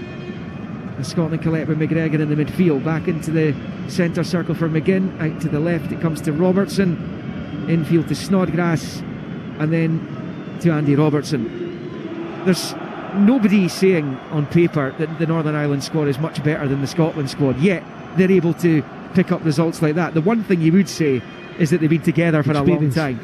Yeah. 14 minutes to play here, 3-0 Russia. And sometimes that can help get you the results, but you need more than just experience. You need a togetherness, you need good players who are willing to work their socks off for one another. Got a manager that gets you in a shape. Be hard to beat because they've not got the most technical players, Northern Ireland, and go and take the chances that you can create within a game. They've certainly got all of those ingredients in an abundance, and well, if it remains like that, it's just an incredible result, really is. If only. Well, exactly. Artem Zhuba with 2 tonight for the Russians, taking his, as there's a stoppage in play on the far side, an injury to one of the Russian players, and they were just about to make a change. I think they're going to, don't know if they're going to change the change, but Akhmetov is the player who's going to come on for the Russians. Ionov has gone off, so that is the change for the home team, and Akhmetov will come on, the CSKA Moscow player, 21-year-old, on for his 6th cap. Will come on. They've got a man down, I can't see who it is just now. The medical staff are surrounding him. Scotland will have a free kick at the other side of it. 3-0 down they are, 13 to play. What can Steve Clarke take out of this game? First half performance, the balance of being nice and compact and defending most of the time properly, and being a threat, and getting forward. And you can't say that we didn't get into positions, and we were one pass away from getting a 1-on-1. And in the start of the second half, there was a similar occasion like that where the right pass puts us through 1-on-1. So you can't say we've not been a threat. We've just sat back all night, but it's all gone to pot once we lose the first goal, and we look as if the shape's disorganised after that, and we give away cheap goals, and really just kind of lost all confidence in shape once they score, and it's been so easy for them. And the PA was a little bit premature with the sub because they haven't made it yet, but anyway, Scotland take the free kick. It's headed away by Juba, who's taken his tally to 8 for this campaign. He's now just one behind the top goal scorer Eran Zahavi of Israel, who Scotland could potentially come up against in the playoff semi. 7-0 Belgium, incidentally, and Christian Benteke has got that one. 3-0 to Russia. Here as John McGinn goes from distance, way over the bar, and even his opening goal at Hampden a month ago feels like a heck of a long time ago, because at that point you started believing they could overturn the situation after what had happened in Kazakhstan in match day 1. They had to win one of the games against Russia, they had to draw the other, and in truth they've been given black eyes in both matches against Stanislav Cherchesov's team, and that change now is made. Ionov off, Akhmetov, who was born in Kyrgyzstan, plays, as I say, for CSKA Moscow, comes on wearing the number 10. 11 minutes to play here. Russia 3, Scotland 0. Hearing the Dutch have equalised against the Northern Irish. Memphis Depay has got it after Josh McGuinness, all too briefly by the sound of things, had the Northern Irish dreaming of a sensational result. A draw there is still a good result for them. Robertson trying to control on the far side, up into the air it goes, forward towards Shankland, who we haven't seen much of since the goals started raining in. He's beaten to it by Semyonov, and out it goes for a Scotland throw-in, which is bowled back by Robertson. 10 to play here, and it's Mulgrew sweeping it from left to right of the centre circle, out to Liam Palmer on this near side, and back it comes to Devlin. You can be punished when you come up against this kind of opposition at international level, and Scotland have been punished tonight. Just when they thought they were getting somewhere, they've been ripped apart. 2 out of 3 goals are avoidable again, though, and that's, as I'm saying, where the boys in the studio look at it. I don't feel as if the third one was a free kick. Charlie Mulgrew was asked for the push. The first one, he get out-muscled, which can happen against Zuba, but still a brilliant finish. The second one, you know, they build up well, maybe we could have been tighter, but laid off. I mean, it's spectacular, isn't it? 30 yards right in the top bin. As I say, it was hit with ferocious pace as well, so these things can happen, those kind of goals, but certainly 2 of them avoidable. Well, Jeremy took a chance there against McGregor, and eventually he's put it out for a throw-in. Cheap stuff that from the Russian keeper. Stuart Armstrong wasn't even in the original squad, but he's going to get some action here. He's going to replace John Fleck. He's struggling for games at Southampton. Armstrong, and the former Celtic and Dundee United player, replaces John Fleck, who was booked in the first half on his debut for the national team. A difficult game to come into to try and influence things, to be fair, as Armstrong moves it back to Devlin, and then he moves it to Charlie Mulgrew. Short ball, Mulgrew to McGinn, back to Mulgrew again, and then to Devlin. 8.5 minutes to play, the 90. I thought Stuart Armstrong would have been in the squad for the start, just if he'd been playing games for Southampton. I think he would have, because this type of game you would think could suit him, sitting off the game. You know, he's got great pace, he's the one that will get forward from midfield and get beyond the striker at times, and I was surprised, even though he's not playing, because some of the others in the squad have not been playing for the club regularly, but are in, and Stuart Armstrong missed out, but on now. Robertson from Snodgrass. Armstrong has it in the edge of the Russian box, has to pivot away from his marker there, who was Akhmetov, who's just on. Armstrong couldn't quite win it back there of Ostoyev, who got the second goal, and Russia clear their lines. And now Golovin has it inside the centre circle, rolls it to his left. Takhmetov forward to Dzyuba, out to Cheryshev, and Takhmetov again. Now Dzyuba stabbing at Takhmetov. Now Dzyuba has it left hand side of the D of the Scotland box, rolling it to Ostoyev, gets it through the legs there of Snodgrass, has to pass it out to Fernandez. Now it's back with Ostoyev. Just over 7 minutes to play. It's going to be Barinov just playing it to Chikaya. Akhmetov looking for an option ahead of him. Instead he turns it low along the deck to this near side for Kudryashov. Now he plays it back all the way into his own half-inch now with Guilherme.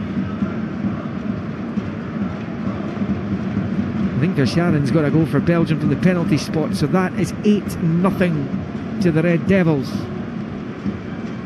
They're off to Kazakhstan for their final match. This group can't end quickly enough from a Scottish point of view. It really can't. Even sound fed up given that Belgium score. Honestly, well, Scotland only managed the 2 against San Marino. They've got them at Hampden on Sunday. That's got to be viewed as the reset button as Russia come forward. Golovin shoots and scores! Number 4! Golovin has performed so well in the 2 games against the Scots.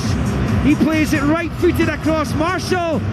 It comes bouncing off the post into the net, and the campaign of nightmares has produced yet another one as Golovin makes it Russia 4, Scotland 0, and it looks like it could be successive 4-0 defeats for Stevie Clarke's team. Where do they go from here?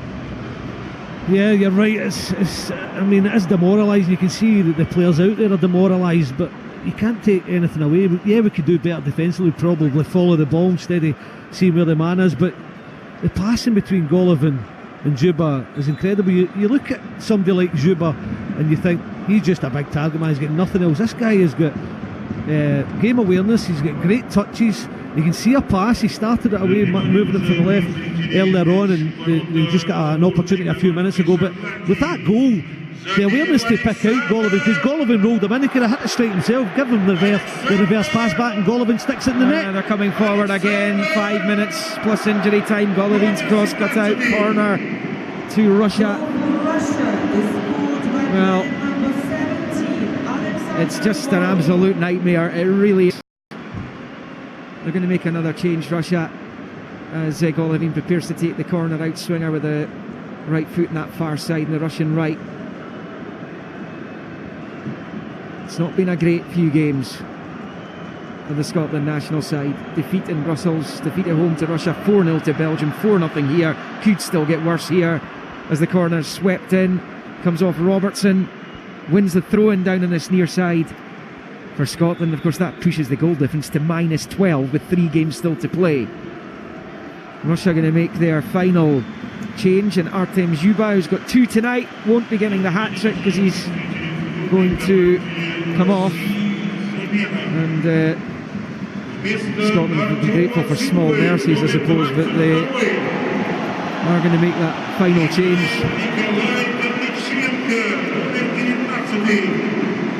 And Dzyuba will take off the armband and will pass it to Kudryashov, and Nikolai Komlichenko will come on, as I say, in what is Russia's final substitution. And Komlichenko, who plays for Lada Boleslav in the Czech Republic, comes on for his first cap at the age of 24. 4 minutes to play, 4-0 Russia. Yeah, it's a brilliant ovation, rightly so. I'm glad he's off, I've got to be honest. He was just enjoying the game too much now. He looks as if he could score more goals or set them up. But you can't take away from the big guys. He's been exceptional, hasn't he? He's been the star man yet again.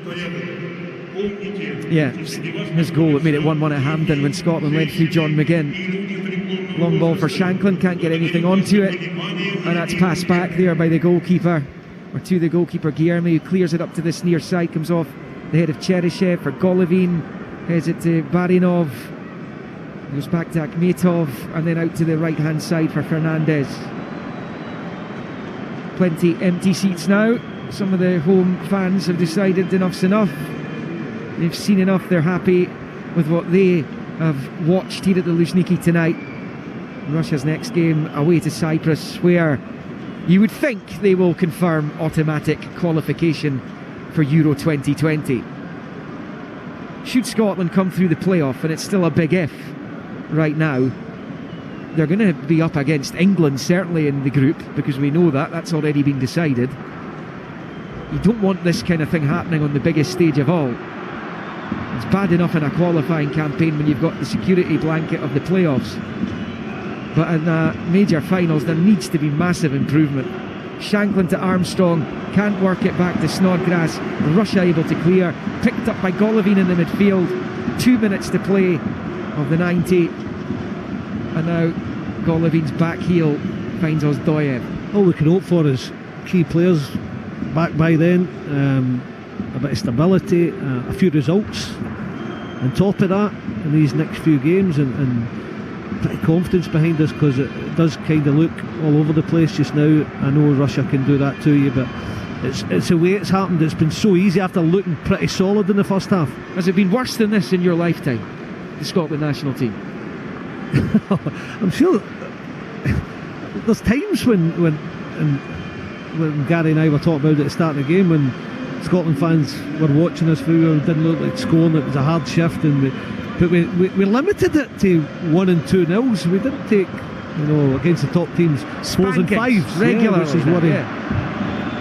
But we need to again, we talked about it, getting the Tartan Army back on side. So these next 3 games we have to put in performances, get players back.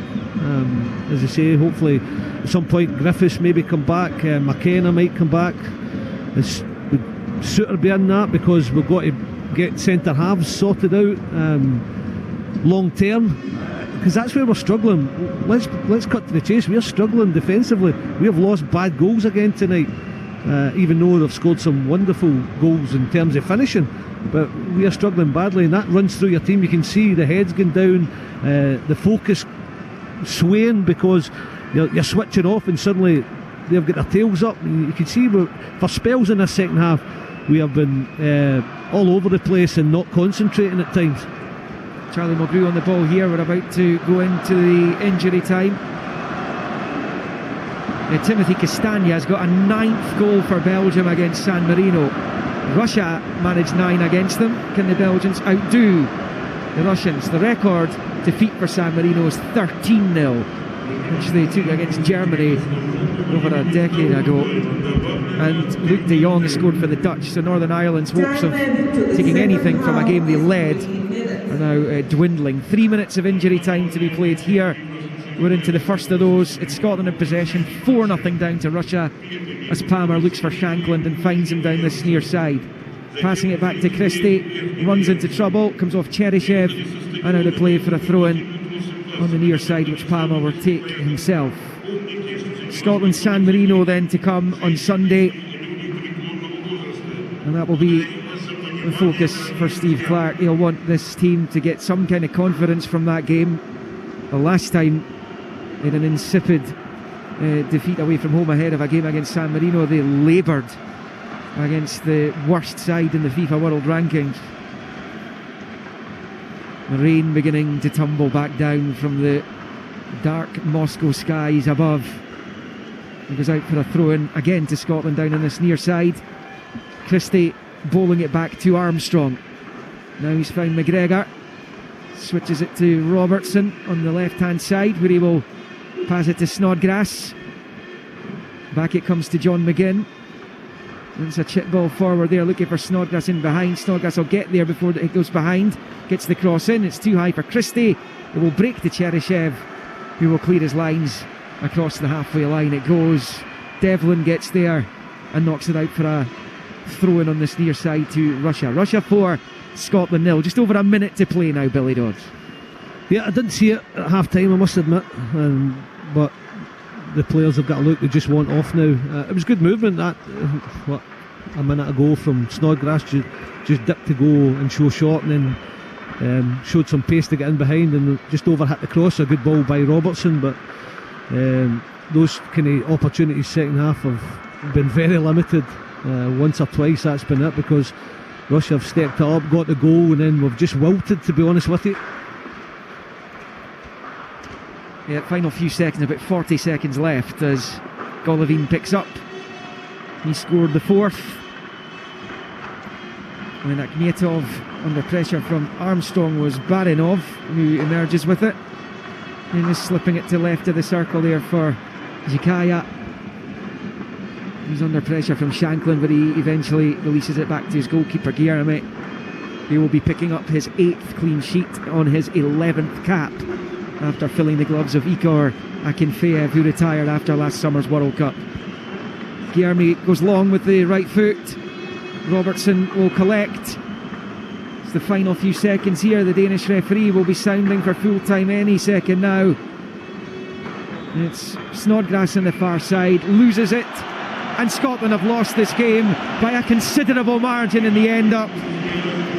They've been thrashed again, this time by the World Cup quarter-finalists Russia, who took 45 minutes to wake up in truth, or 57 minutes to be more accurate, because that's when the first goal went in, after producing just one save out of David Marshall in the opening 45, of which Scotland performed admirably and had opportunities in the final third themselves if they didn't really test the keeper. He only had one comfortable save from a Ryan Christie shot to make throughout the game, which was played out in front of 65,703, which has just been announced inside the Luzhniki. The Scots taken apart in around about a 25-minute period in that second half. Juba volleying home from the corner to make it 1-0. Ozdoyev 3 minutes later with a pile driver which smashed past David Marshall. Juba making it 3-0 not long after, poking home. It was almost in slow motion when he did so, to take his international tally to 23 in 39 caps. How we wish Scotland had a player capable of such a ratio. Golovin made it 4, having been involved in plenty beforehand, as he knocked home just his 4th international goal. Scotland are now officially out of the running for an automatic place at Euro 2020 via this group. We knew that before we travelled to Moscow to watch this one tonight, before the players boarded the plane. It was never going to happen after what played out at Hampden Park last month. But there's loads still to think about for Stevie Clarke ahead of the 3 games that remain, beginning with San Marino's visit to Hampden on Sunday. They then go to Cyprus before hosting Kazakhstan. But the truth of the matter is, the goal difference is chronic, -12 after the 7 matches. And 3-0 defeat in Kazakhstan, 3-0 defeat in Belgium, 4-0 defeat at home to Belgium, and a 4-0 defeat here in Russia tells the entire story of what has been a campaign to forget. The trouble is, they can't afford to forget it. They need to learn, because they need to be ready for the playoffs in March, because this kind of result will not be acceptable come then. It finishes here at the Luzhniki Stadium, the scene of last summer's World Cup final. All the goals coming in the second half. Russia 4, Scotland 0. Scotland, live on Sports Sound. A Euro 2020 qualifier. From BBC Radio Scotland. Earlier in the group, Cyprus won 2-1 away to Kazakhstan. Belgium have just beaten San Marino 9-0, so they emulated the Russian win against the San Marinesi. As far as Belgium are concerned, it equals their all-time record win. They've had a couple of 9-0s previously and a 10-1. Tonight, Lukaku got a couple. Chadley, an own goal from Broly. Alderweireld, Tielemans, Benteke, Verscharen. 18-year-old came on to score from the penalty spot, and Castagna wrapped it up. And Belgium have qualified. That is guaranteed that they will be playing at Euro 2020. As for Scotland, 2019 is shaping up to be the worst year, the worst calendar year in Scottish football history in terms of the national team. Sure, there have been some years in which we've had damaging defeats. There have been other years where there have been some heavy defeats. 2016, 3-0 against England, Slovakia and France. 2009, we lost 3-0 to Wales, 4-0 to Norway. There was a 2-0 defeat against Japan. You know, you go through, there's the odd 4 or 5 here or there, but in terms of a body of work, this is pretty spectacular, what is happening to Scotland in this qualifying campaign. We've all suffered many a campaign over the years. It's becoming a recurring trend that we're out of contention within a few matches, it seems. But it's a long, long time since we've had 4 successive defeats. Now, we have been up against the 2 best teams in the group, but that's happened for Scotland many times over the years. They've narrowed the deficits, they've held teams, they've beaten some of the top teams in the world. We're nowhere near being able to do that in 4 successive defeats: 3-0 and 2-1, 4-0 and 4-0. And we can only look enviously up that table at the likes of Cyprus, Willie Miller, who are 4 points clear of us, 7 games into the group. Yeah, and you wouldn't put any money on us overcoming Cyprus, would you, away from home on this type of performance, second half performance. I thought there was a lot of positive stuff in the first half: shape, organisation, communication, and we did pose a certain threat going forward. It wasn't a big threat, but there was a kind of a hope of a threat going forward. But I said before the game, yeah, but hope defensively. Hope Richard is. No, I'm just laughing. Trying to. That's all we can grab onto is the hope of a threat. Hope of a threat. That's all we had. Hope of a threat. Right. But I said before the game that the defence, worries me. Looking back on it and looking the second half and the collapse of the second half, and simple, straightforward, physical defending, centre backs that can go and match. And I know Zuba's a big physical lad, but you should still be able to put up a physical challenge against him. And Charlie Mulgrew was given that job, but Charlie isn't that type of centre back. He's not a centre back that has got a physical threat. He's a centre back that wants to play football. That is what we've got. But the back four definitely worried me in the second half. They were ripped to shreds, albeit the quality of the goals were pretty good. Got to say that, and it is a good side. But you've just went through a catalogue of results there that is unacceptable, and we're trying to persuade the fans to come back and support the country. How can we persuade the fans to come back and support the country when you're constantly getting results like this? It's impossible to actually ask them to do that. And you could see some of their faces tonight. We've got major problems going into March. We've got between now and March, we're hoping for a bit of momentum. This was a game, Stevie Clarke says he wants to win the 4 games that he's got. No chance tonight, well beaten again. It's now down to 3 to get a little bit of momentum. You then run out of momentum if you don't start. San Marino, what momentum are you going to get for that? You need to score a few goals. That's what you need to do. You've then got Cyprus and Kazakhstan, and I don't think they'll be easy games for us. And if we don't take care of these 2 nations, then what kind of a confidence can the squad have going into the playoffs in March? It's a really serious situation that we find ourselves in. Again, I was hoping, and I did see signs in the first half that Stevie Clarke got the message over about being organised and disciplined, but then it just collapsed in the second. It's a serious situation that we find ourselves in, and so far under the new manager, who I hope was going to turn our fortunes round, I haven't seen that kind of a stardust that is sprinkled on Kilmarnock, unfortunately. No. And that's what we're looking for the national team, and we're running out of games to see it. Yeah, look, he has, Gary, been up against the 2 best teams in the group, and in Belgium, best team in the world, arguably. But Scottish sides, and you know very well because you've been involved in some of those Scottish sides, they've played teams of that ilk in the past, haven't come off successive hammerings in the way that Scotland are having right now.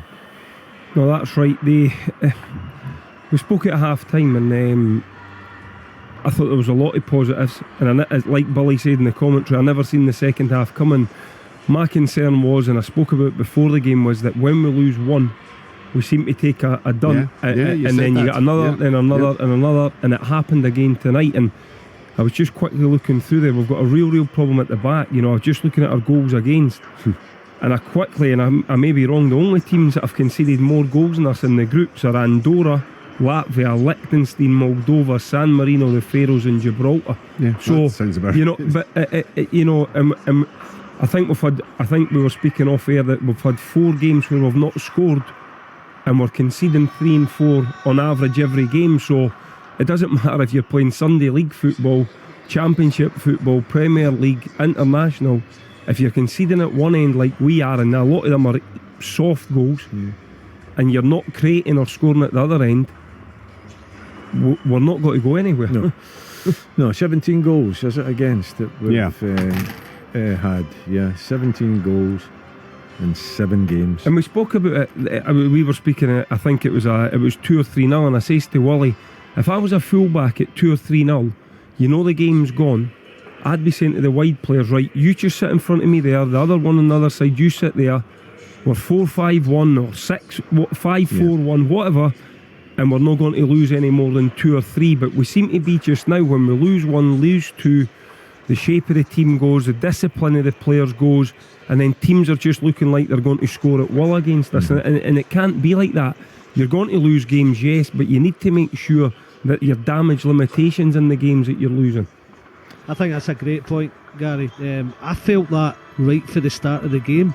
I know I've seen boys like yourself and played the same team as you, full-backs, especially when your goal's down, but even for the start of the game I felt as if you're going to play a 4-5-1 or a 4-4-1-1 and be compact, your wide players can't stay high.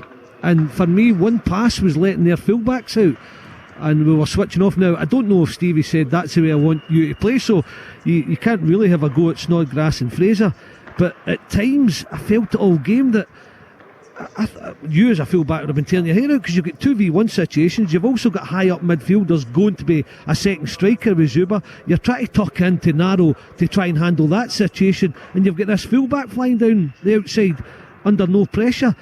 So that's at the start of the game, and it's 0-0, and I think would have been more compact, just a wee tweak. But certainly when we lose goals, I can't believe we still played the wide men that little bit higher and left ourselves open. The fullbacks got a doing all night, I have to say that. Now, as I say, I don't know if that's coming from the manager or the wide players, and sometimes they can be, if they're offensive players, we're pretty lazy. But we certainly got a doing in wide areas, and the crosses were coming in far too easily, especially first half, where they're just putting the ball in. It was all Russia had in the first half. But I think that was an important point you made there, because it just wasn't right. If you're going to play counter-attack football, that has to be tweaked. Yeah, manager, just picking up on what you said there, Gary, because I think that's a great point as well, just to show where we are right now. 55 teams in the qualifiers, only 6 have got a worse goal difference than us. You touch on them: Estonia, Gibraltar, Faroes, Latvia, Moldova